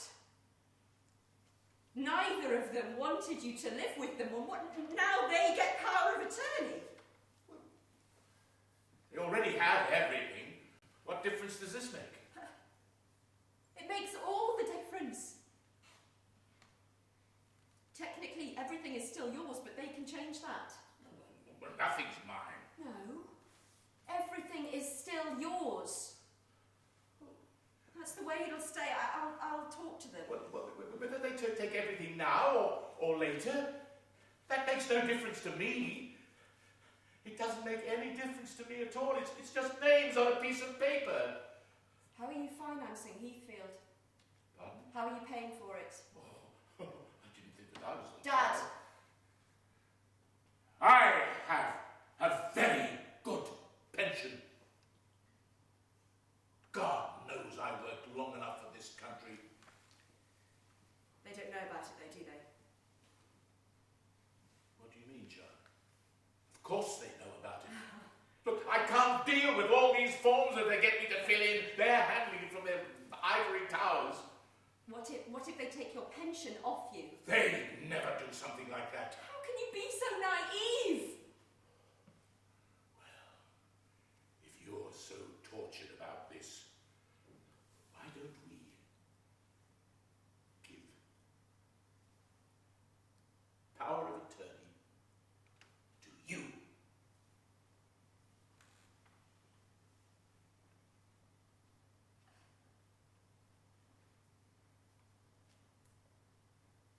We can't.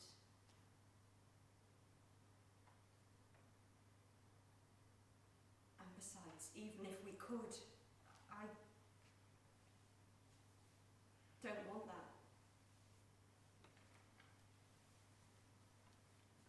But you do care enough to think about what might happen. They will take care of you.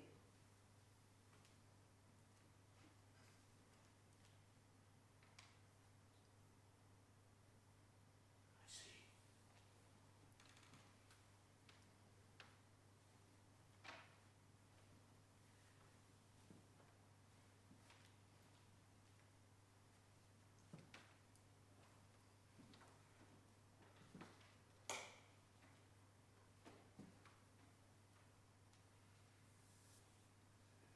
You don't know what it is to be my daughter anymore, do you?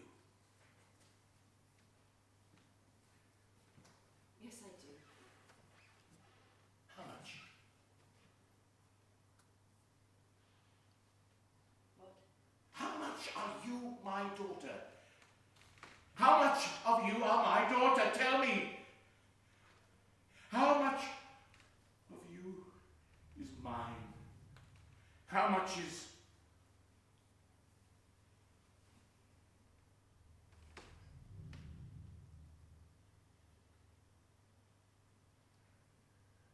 You'll never change, will you?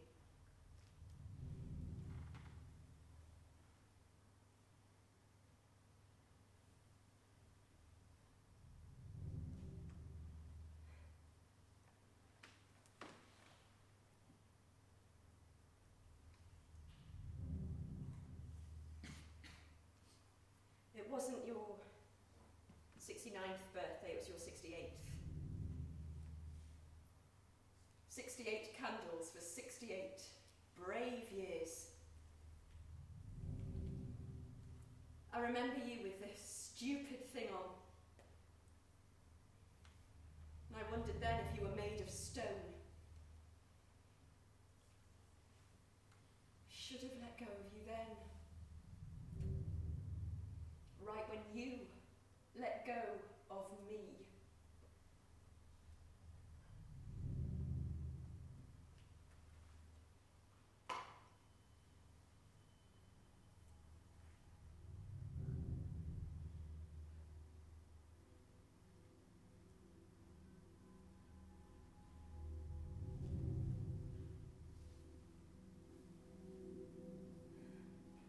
Nothing here means anything to me anymore.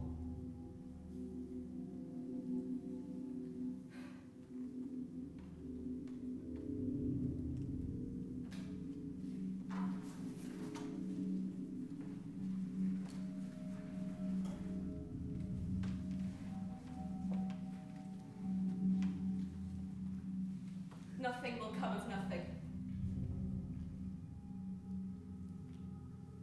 I'm going home.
Where's Joe?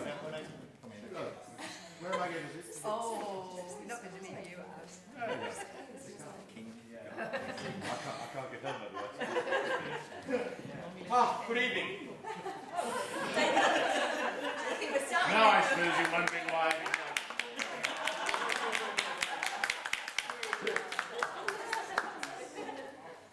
Light shining in my eyes.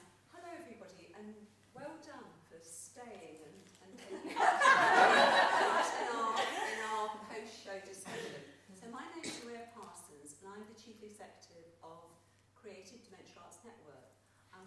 The network is a network of artists and arts practitioners, arts groups and arts venues looking to make a difference to people with dementia and to improve the health and well-being of dementia. We've got tremendous evidence now of the power of the arts to enable people with dementia to express themselves, and for arts also to present what it is to have dementia in a very powerful and different way. So I was delighted to get an invitation from Ben and Chris to come along and chair this discussion. And I wonder, Ben, whether it'd be helpful to just, for everybody to introduce themselves, and then we can, have questions from the audience. Is that all right? So who would you like to introduce yourself? Absolutely. I'm Sam, and I've been production assistant on this. So Sam's put up the paintings. Everything.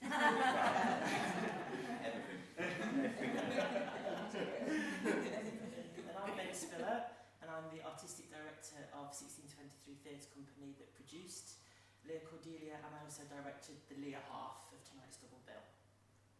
I'm Farah Chowdhury, and I am a writer, and I wrote the second half of the double bill, so the Cordelia half, I think.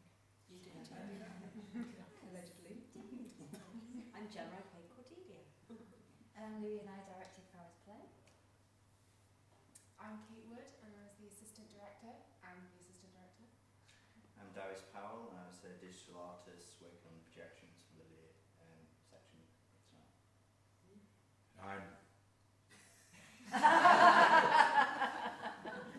Who is it that can tell me who I am?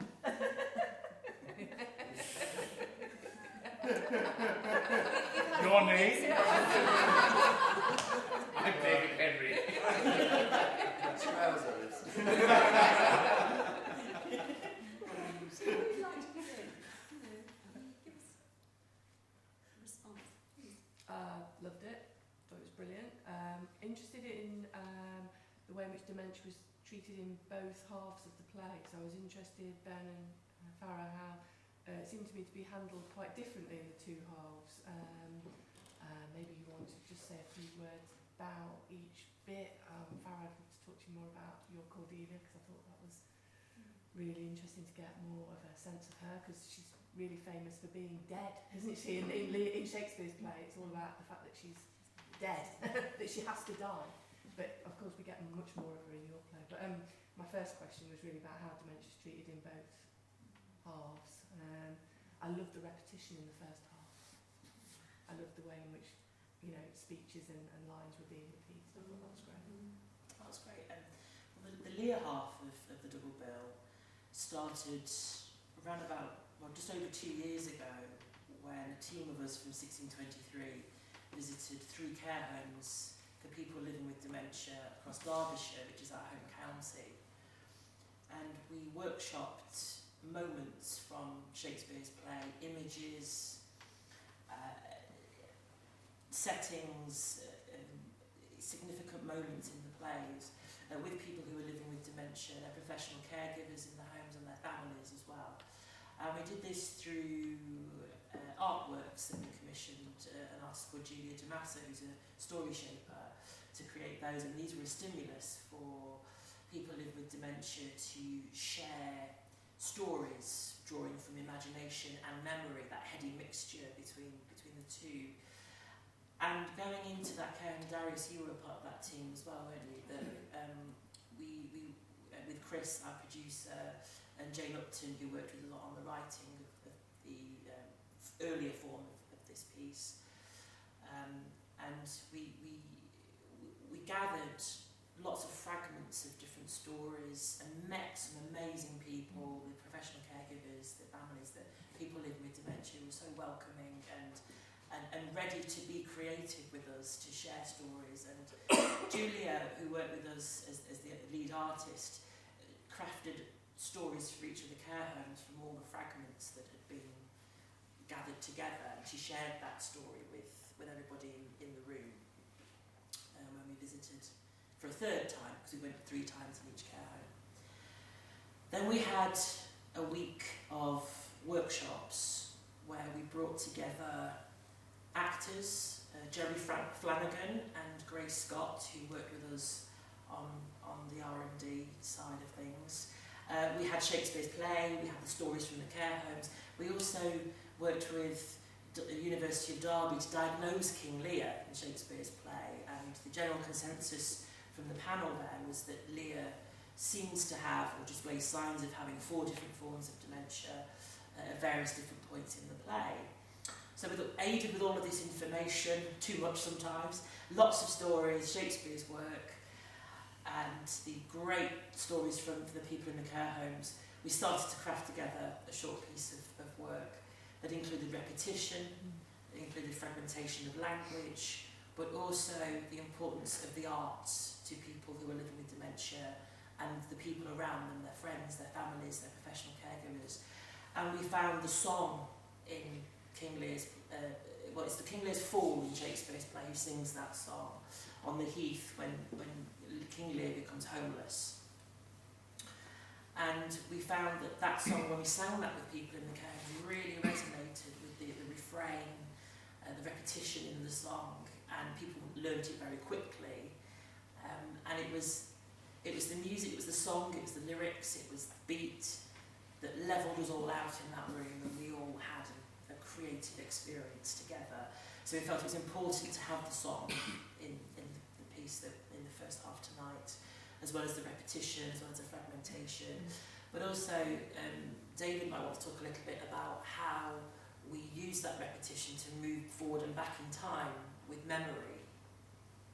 Well, I can't simplify it, because remember, it has been a very short rehearsal period, I have to say that, and so it has been experimentation, finding out. I mean, fortunately, within Ben's scripted play of it does, the repetitions are all there, and that helps enormously along the way, because he's always searching for words, searching for something, because it's not there on the tip of the tongue. It's the thesaurus is behind the head, and he can't open it. So he's always trying to find the words for something, and then he gets stuck in a groove. Unburdened. Why have I said unburdened? Unburdened. That I unburdened. Crawl towards death. It's finding the word and then trying to put it to a sentence and things like that. But it was finding these areas of the language to it's not called demonstrating, but to reenact those moments, and to try and just draw a picture, but with, I hope, the real emotions. That was the biggest difficulty, or the biggest challenge, was keeping the emotions real underneath it, both in the Shakespeare and in Farrow's play as well, is making sure that not that the intentions are right, but the truth, the emotional truths are right and are carried through in both plays. I hope that comes across. I can't judge it, but I hope that does come across with both Gemma and myself. That's what we sought, this emotional truth that had to be there. And the only way you can do that is by 2 actors, listening to each other, playing off each other.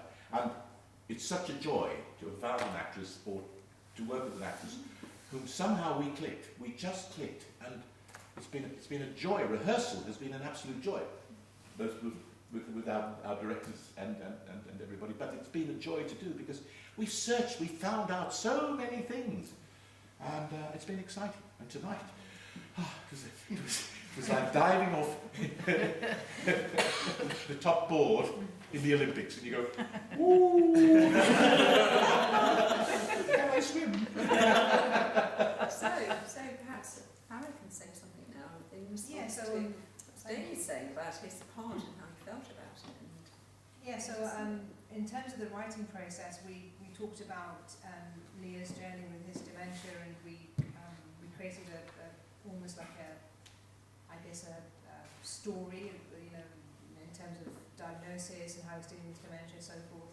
And for the Cordelia half, I don't know if it came across or not, I hope it did, but Cordelia's a prequel to Lear, so it's before he moves into the care home, and he's with his daughter, and he's just recently been diagnosed with dementia, so he's not as advanced as he is in the first half. So in the first half, Ben's half, you see that repetition and that sort of really lost and trying to find his words.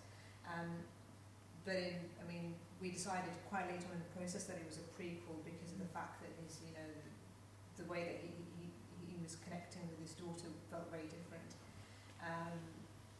But yeah, so I guess, I don't know if that answers your question. I've forgotten what the question was now. Yeah, and in terms of my own sort of writing process, it was very important for me at the very beginning that her story was told in terms of how the first half is very much about Lear, and I think Shakespeare's version is very much about Lear and his journey, and it was important for Ben in 1623 for us to give Cordelia a voice. Like you say, in the original she's dead, she disappears most of the play, she comes back and then she dies. Sorry for any spoilers. So she didn't die in hours then? She doesn't. Went off in the sunset. There's a lot of references in Cordelia to, there's a lot of tributes to the original King Lear and to Ben's version too. So I think that in terms of his journey, you can probably see the difference, and how advanced his dementia is. I thought the issue of power of attorney was brilliant as a stroke of, because that just made, for an audience now, for me, that just really brought it really home, that handing over control and the relationship with his daughters. I thought that was just really interesting. I thought it was important as well that Cordelia has a voice in the first half too, because she's banished in scene 1 of Shakespeare and doesn't return until towards the end. And our first scene is that reunion scene, isn't it, from Shakespeare's original, and we really explored in rehearsals how Cordelia's relationship with her father develops over those 3 visits that we're witness to and that you experienced firsthand with David on stage. Did you want to talk a little bit about that and then how that kind of relates to Cordelia play? Well, we started rehearsals with Lear, so these visits were taken sort of out of context in a way, and I suppose the human compassion for seeing somebody in that state was overriding in rehearsals to begin with. It's very difficult knowing that you are his daughter to play somebody who has carried baggage, emotional baggage, because seeing somebody so vulnerable, all you want to do is care and love and nourish and make better, especially a doctor. So the journey originally in rehearsals was that these were over a series of time, so not necessarily a short amount of time, but actually visits over, say, a few weeks. And that gradually they both sort of reconnected in some way. And then we went on to Cordelia and started to sort of, dig around in the text, in the mass of text that we sort of, looked at all there's so much subtext in Cordelia. And after we sat there working out that story, we suddenly went, nah, this doesn't work at all for Lear. Because how could somebody who has been through that relationship with that man, so regardless of whether he's your father or not, he has been incredibly difficult to live with. And regardless of his illness, regardless of how much she loves him, and, taking those anchors of Cordelia, which are, loyalty, she's a very loyal, from Lear, a loyal girl, and a compassionate girl, using those anchors, but also on top of that, layering what we then learn from Cordelia, which is all of this stuff that you've just seen in the second half. Then the visits needed to be a little bit less compassionate and a little bit more wary, and so we sort of explored not touching, you know, not having that, hello Dad, how are you, you know, lovely to see you. It was much more tentative and much more, I don't quite know how to deal with this situation, he's so vulnerable, this isn't the dad I know. And what that turning point did was enable us to get into the truth of how it is in our personal lives, to try and attend to people in our lives who might be diagnosed with dementia, because the theatre world can sometimes want to go where superhuman. Cordelia comes back, she's amazing, she's forgiving, she forgets it all, there's a bond, and actually a lot of the conversations we had in the room were about the truthful suppression of tension or frustration, or the trip-ups that you have in those glitches that you have in those relationships. And also we wanted to be able to show the cantankerous, old, stubborn, obstinate King Lear, and not to let us become too vulnerable and too emotionally connected to a man in need. He's still a difficult, complicated man, and we wanted to be able to kind of sing around the truth. May I ask a question, Maria? Is that all right? Can I ask a question of the audience? It's a premiere tonight, and it's an experiment, a pilot project in how to explore this issue through three writers actually. And one of the things we're very interested in is, did that matter? And how did they? You've mentioned in your question about the connections, the journey, the story of dementia. Were there other things that felt like they spoke to you or didn't speak to you? I suppose what I'm interested in is how was it for you? And what did you get from your experience of this double bill? Someone at the back. A slightly protracted answer to your question, I'm afraid. It was a protracted question, so I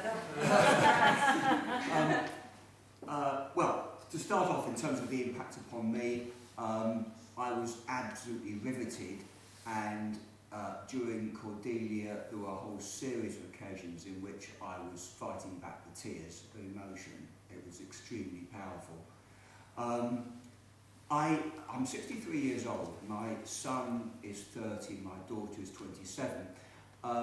The circumstances of my parents' death, resonate with the play, and I was determined that I didn't want some of the same mistakes to be made as I became older, and wanted to be ahead of the curve rather than behind the curve as we were with the death of my parents. As a consequence of which, in recent last couple of years, I've sat down with my son and daughter on a few occasions and talked about the business of getting older, ultimately dying, but what might become of me since. I've talked with them about power of attorney and this kind of stuff, and this is work ongoing with them. Part of my experience of that is that they're extremely reluctant to even, to talk at all, they just, the idea that I'm going to die is something they just don't even want to talk about. But I'm determined to push these conversations forward, and in fact, one of my reactions, because I wasn't even planning to come tonight, I was sitting out there just having a cup of coffee, saw people coming in, I wonder what's going on in that room. And here I am. And so I've told you my reaction to it, but it also leads to a question I wanted to ask, which was, when is this showing again? Because I want to bring my son and daughter to see it with me. Tomorrow, 2:30, you don't have to wait long. Well, okay, unfortunately, they're not in Leicester this weekend. So we are back in Derby as well, in okay. November. Right, okay, well, I hope to come and see it in Derby with my son and daughter. And thank you very much. That's wonderful, because we begin to sort of tease out, this parent who's caused, as you're saying, because you want to avoid that, untold damage. He's laid the seeds of, sort of amongst his daughters of bitterness and a schism that plays through. And, certainly that's something I've seen. And one doesn't want to see a vulnerable old person, as someone who has been a massive meddler in people's lives and has almost destroyed lives. And that's the power, isn't it? That's the tension there. Because, you know, Cordelia ought to be giving you a jolly good shake, but actually she didn't. Because of the sense of rights and obligations. Yeah. You know, familial, you know, Confucius tells us a lot about those, you know, notwithstanding whatever chronic disease someone's got. Anyway, we need some more responses. Over a coffee, Annalise and I were talking about the Cordelia character, and one of the lovely things about the way that's written is that because she doesn't die, she's very real, and that she has this preference for leading her own interesting life rather than staying at home with a boring old fart. Excuse me. Sorry, David. But it was so real. It was so believable. It really resonated, you know, in all of our experiences. That's what one would choose to do, but it's sort of disappointing in a way, and yet it was real. She's not very. Not very nice. She's not a very nice character in a way. You could say that Cordelia. She's horrible, she's real. I really like that way in which that idea of being at the front line of, I don't know whether you're part of the Red Cross or what you're part of, but you're part of something that it's easier to go and do that than stay at home and deal with that. Yes. So there's a kind of glamour about that. Well, there's no glamour there. You know, so. And that's what's interesting about that is we talked a lot about the core of the heart of the story is of who should care for our parents. Yeah. And where are we best placed? And for women, what I love about Farah's play is she gives Cordelia voice and some.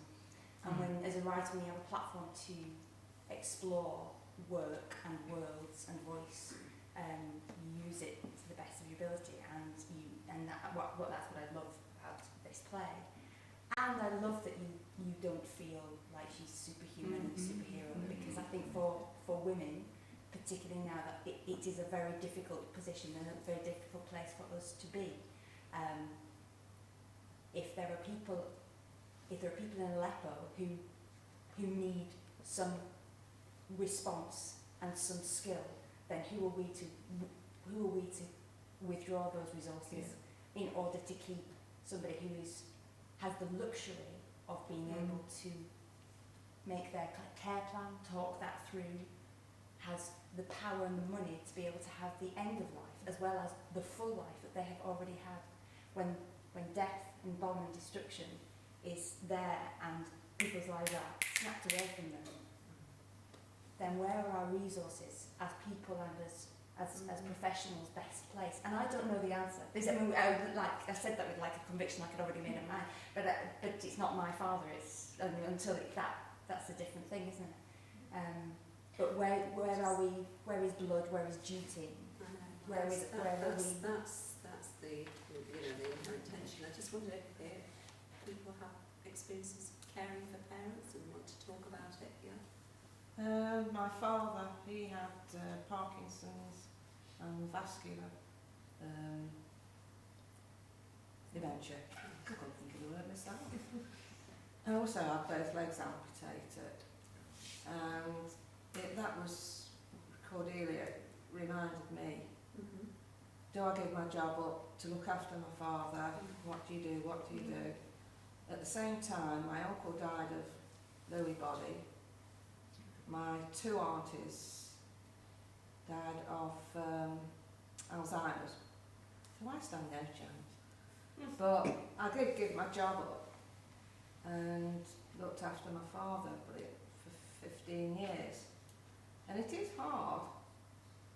And it's harder to, not physically, but it's mentally, to keep their morale up. How do you stimulate them? And they do get very cantankerous, you got that really well. Too easily, Mum might say. But I personally, I went with my dad. Yeah. And that was your choice. Yeah, it was my choice. Yeah. But, did you feel conflicted about it? Not really. It took me 2 days. to make my mind up. And I thought, no, you know, it's my dad. And I gave my job up and he lived with us. But it also, sorry, love. No, go on. But it also created a problem with my marriage because my husband didn't agree with it, so he went. So it can cause a lot of problems. You've got to really think about it. Well, that was brilliantly acted. It brought a lot of memories back.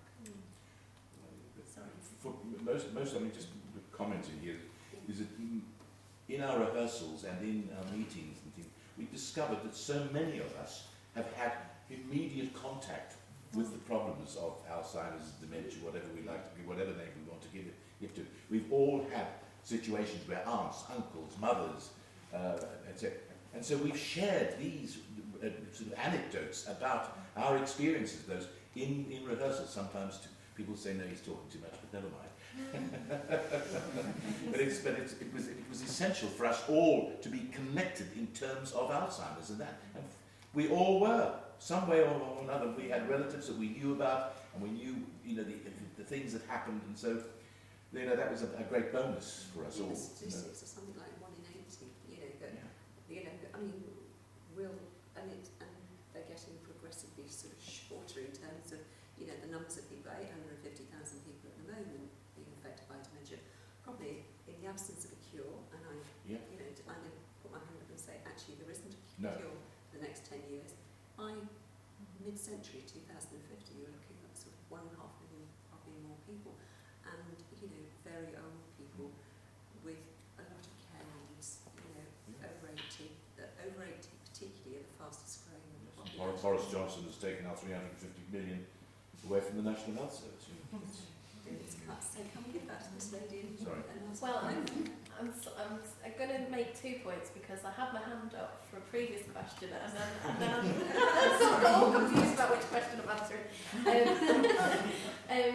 One thing that struck me about Cordelia was that she mentions to Lear about him having fed her and bathed her and educated her, and that responsibility and that kind of circle of life of the parent swapping roles and therefore the obligation on the child, the perceived obligation.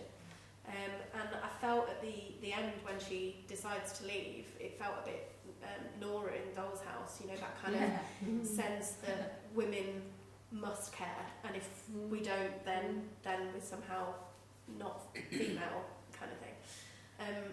But the other point that I was going to make, that I think sometimes living with dementia isn't actually living with someone who's got dementia, it's living with someone who's got the fear of dementia.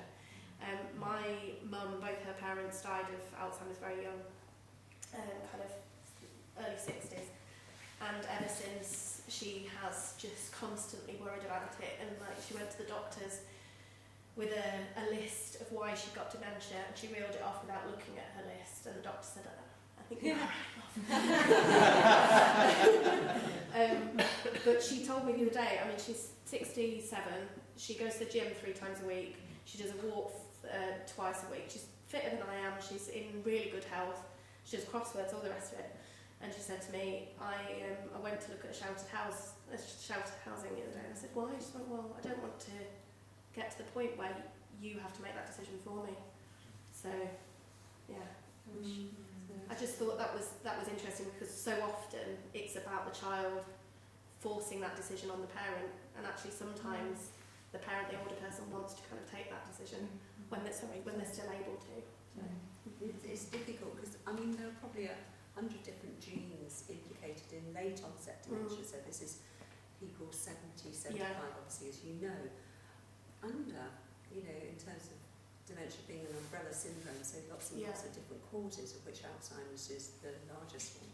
You know, we know a lot more. We know that Alzheimer's as a young onset is a heritable disease. So that, you know, your mum to some extent has got some rationale in that. Oh yeah, totally. But it can be all consuming. But it's dominating 20 years of her life. That's the issue. That's hard for you as well. So, you know, I mean, the play pulls that from us, doesn't it? you know, and it's so interesting what Dave was saying about everybody being united in being touched by dementia in some way and bringing that forward. So I'm just looking at other people who might want to, from the company, who might want to say something about the digitalisation. Was it interesting? Yes, can I ask a question about that, Darius? I mean, I thought that worked very well for me because it was the scale of it was right, and I love the way it was. The set was perfect, and I don't know quite how you did it, but I love the way that they too appeared to be. It showed what was going on in his mind so well. So I thought you captured that just brilliantly. I wasn't quite sure how you went about that. Thank you. No, I mean, it's very important. I mean, how can we show exactly what's going on in anyone's mind, never mind somebody who has dementia? Well, we wanted a way to kind of explore that repetition again, that kind of fragmentation, this word fragments of things, you know. And the process, I mean, really, we kind of started with the set. So Eleanor, unfortunately, can't be here this evening. She had to go back, but Eleanor designed a beautiful set, both sets beautifully. And that idea we had of kind of having things out of reach for Lear as well. So all the items of his home, the door, you know, can't quite, you know, it's everything's slightly out of reach. And then slowly that became the kind of cluster, the cloud, if you like. We did a lot of kind of research around that. And with the projections, I mean, obviously a lot came from the script with the repetition, so that was something to kind of really play with. But then we did some research, and Eleanor brought a sketch of an artist who was doing self-portraits. And the first self-portrait he did was just after he found out that he had dementia in early form. And then gradually you could see these self-portraits over time, either skill or the physical ability or his memory of what a face looks like. You know, all these things slowly kind of fade away. And the last sketch he did, close to his death, was barely a face. He didn't just about make out the nostrils, the shape of the nose maybe, but nothing else. And that kind of inspired the kind of fragmentation of the faces and the kind of maybe Picasso-esque, you know, humanism kind of thing. So when that happened, it all kind of came together. I mean, from a technical point of view, it's projection mapping. So we wanted projection mapping to be used quite early on. And that's something we spoke about even in the R&D, because the beauty of projection mapping is you can take one physical place, one set, and you can transform it through space and time, you know, in this case through dementia. So we were able to kind of transform that very easily without lots of set changes and stuff like that. But also, it just gives you the ability to kind of share, I guess, memory and play with that time. But it was a clever use of the other characters as well. Yes, who are here. Yeah, because I think that really I'm sick of looking at them. Thank you guys. In the audience over there, we have Samantha Hopkins, who played Goneril.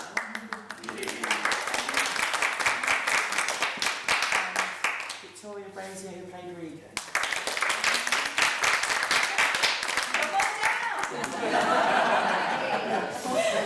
No, I mean, like Dave said, it's been very kind of tight. We've been 4 weeks on the actual this kind of development stage of it. So we actually worked together with Vicky and Sam like 4 weeks ago, wasn't it? It's like day one or two, I think. Yeah, day one of the first. Yeah. So we're straight in. But that was important to kind of build that kind of family relationship as well, and that I think that kind of paid off. So it's really interesting challenge. I've got a question on that. Yeah.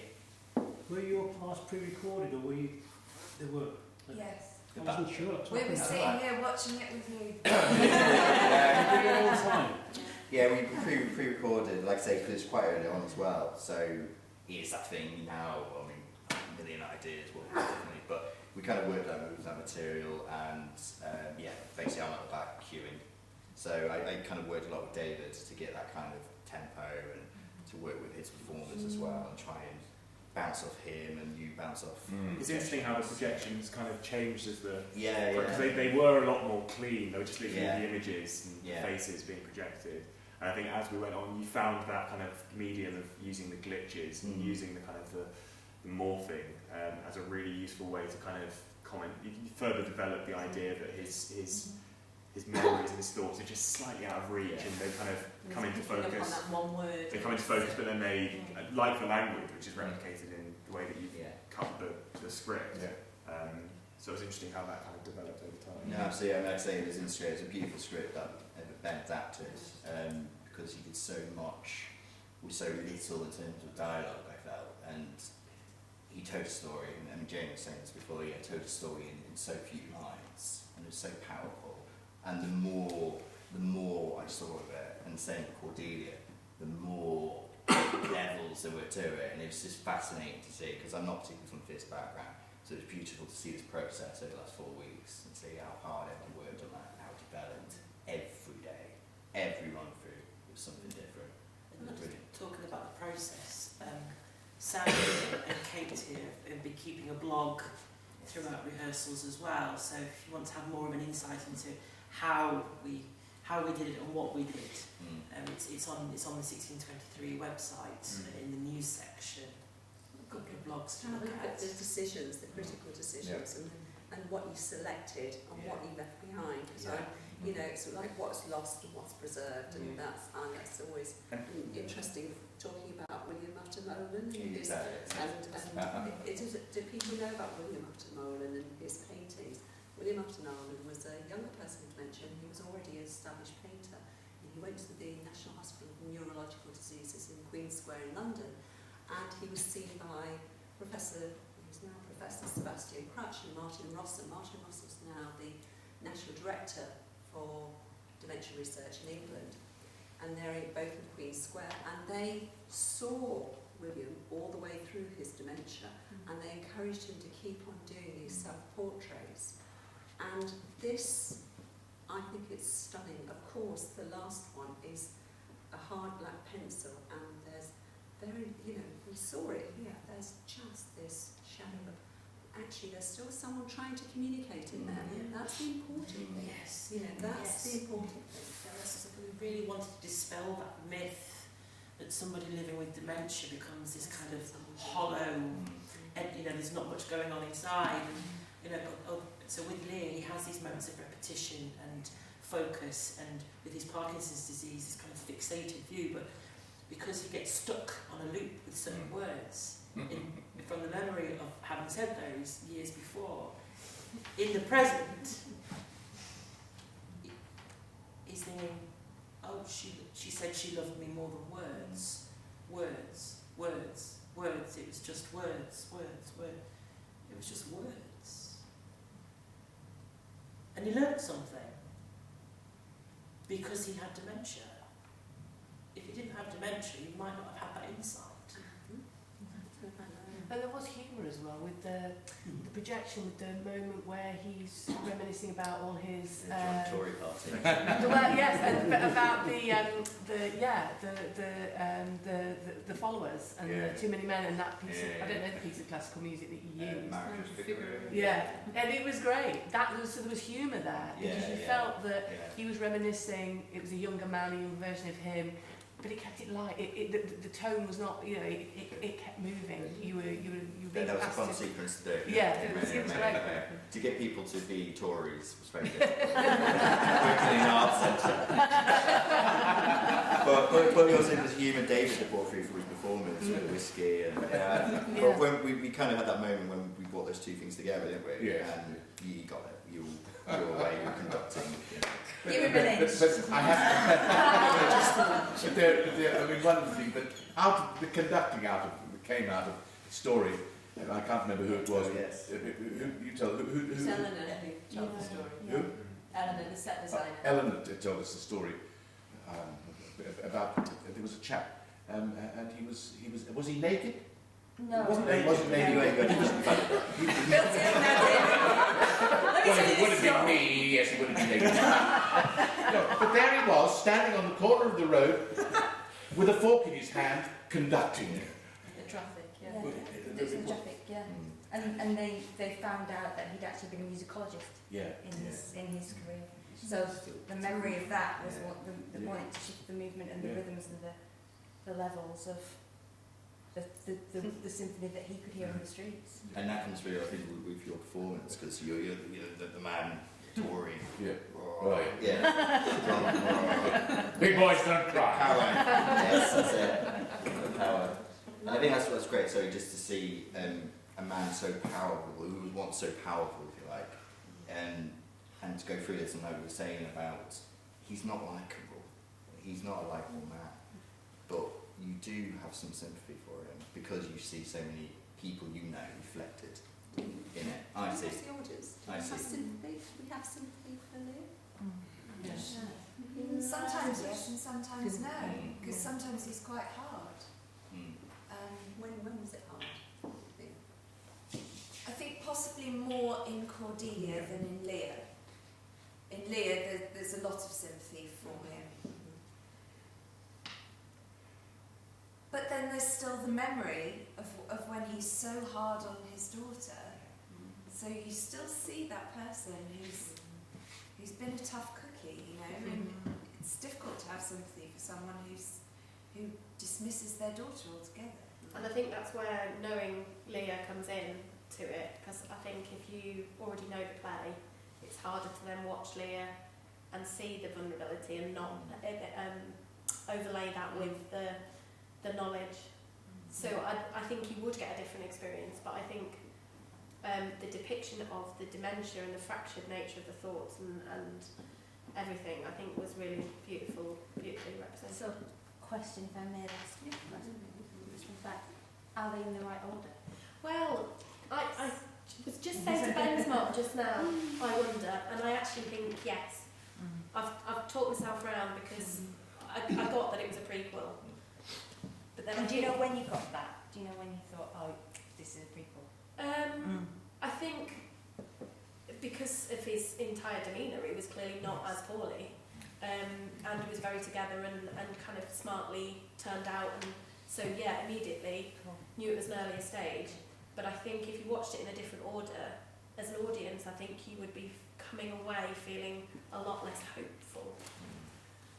And also, I think that it's a bit too inevitable if it was the other way around. So I think you've absolutely done it the right way around, although I did question it. Yes, yeah, great. Well, I had a question about that. What was the thought process behind doing it in that order once you'd established that Cordelia was going to be a prequel? Just easier for the set. We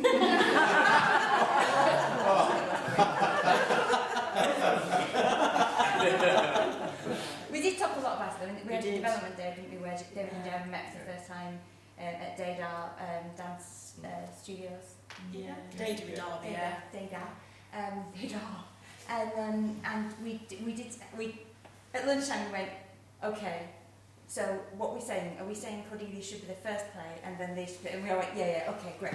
We came back around to the stand, we put the time out, no, we can't do that. No, Cordelia has to be after Lear in the evening, but it still has to be a prequel. We sort of went all the way around because the hardest job I think in the room has been Farah's job of how do you respond to Spiller responding to Shakespeare, responding to the idea of men and power in 17th century in 2016, but actually in 2014, responding to events that happened in 2004. Could you write that play? You've got 45 minutes to tell us. So in terms of where it fits and the way the pieces dovetail and the resonance between them has been a really interesting experiment, and it's very interesting for us to know how it's landed and what that's like. So shall we, any other responses? Could I make another comment about the order of things? Because evidently most people in the audience are brighter than me, because I didn't realise it was a prequel until you told us in this Q&A. So for me, it was like, the Cordelia was like, this is a different take on the dynamics of dementia, father, daughter, just looked at in a different way, okay? I didn't see it as a prequel. So, how could stupid people like me understand it was a prequel? One way, I could imagine a voice at the beginning of the second part saying, and then 15 years earlier, or something like that, so that stupid people like me would get it. But in that regard, I still think it was in the correct right order, because in terms of just the business of being an audience member, I mean, I've seen Lear, I think I've seen Lear 3 times, and most people here would probably there will be a significant proportion of audience that are familiar with Lear, and whereas the Cordelia thing is a completely new thing, and in that regard, as you're being taken through a play, you want your attention to be grabbed really, and and something to shake you by the shoulders as the thing progresses. So in that regard, I think having the new and unfamiliar in the second half works better than it would be to have the familiar in the second half. That's amazing. Can I just make a point to that? Thank you for that feedback from everybody regarding the order.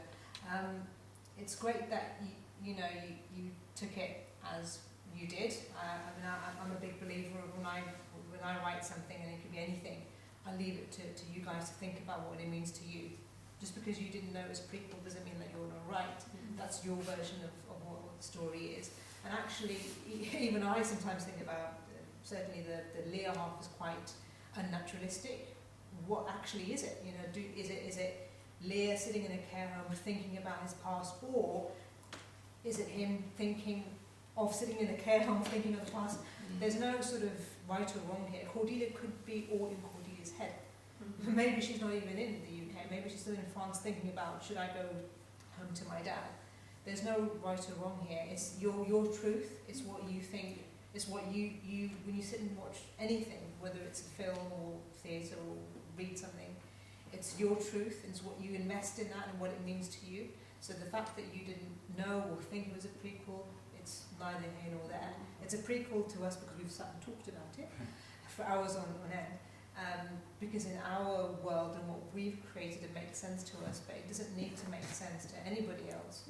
I'm sure even me sitting here today, that didn't make sense to me in some parts, because it's an exploration and it's a journey for you, for everyone, and I'm sure for the actors who were in the moment, it's a journey. When they acted again, they're probably going to, I don't know, experience it differently. Yeah. Well, it doesn't make you stupid. No. If it did, I think it'd make us all pretty stupid, because we all, think differently. That's a good thing to do. I knew it was a prequel before it started. Because my daughter told me out there. How you cheated there. Oh no. This is my dad. He was in the RAF. That's not about my dad. That's a disclaimer. Your ex-RAF character comes from you. I'm hoping the dementia isn't there. We're looking for a few more questions, and then we'll go home and sleep on it almost. So, any other issues, themes? I don't have a question, but I just want to say that so I work at a pod with these guys, and they've been rehearsing there for the last month or just over a month, and it's really great to see the progress that you've made and the hours that you put into it and the passion, and the characters really came alive today.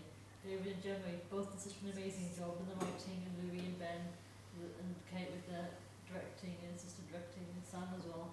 And the set is amazing, and did such an amazing job, and Darius, the projections, it's just mapping, it's really amazing to see it all come together and look so amazing as it is tonight. And it makes me really proud to be on this 2023 board, and your sister, and I'm really excited to see it develop over the national tour and also Derby.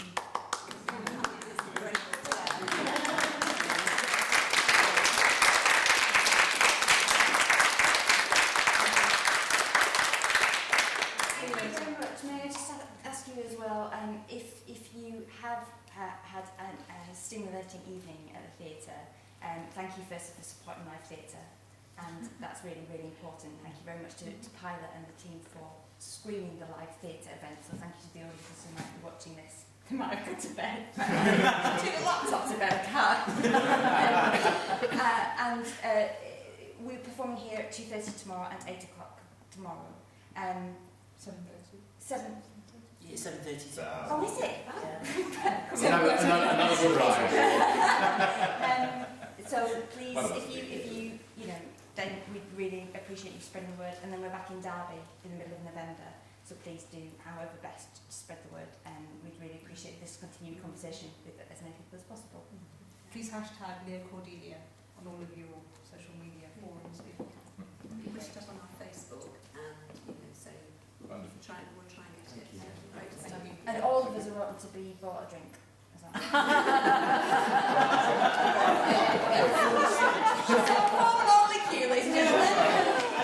thank you to our chair as well.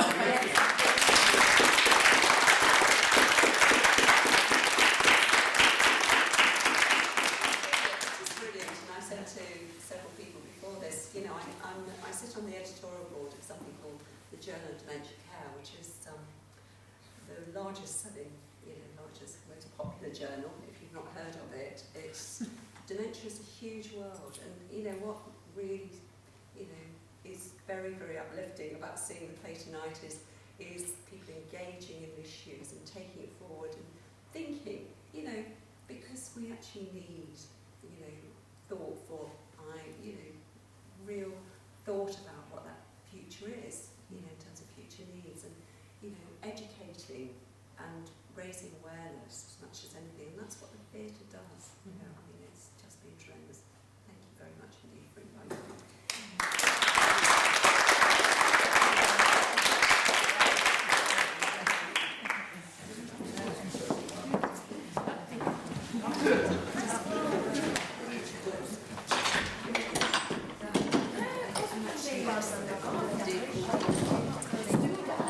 You got it.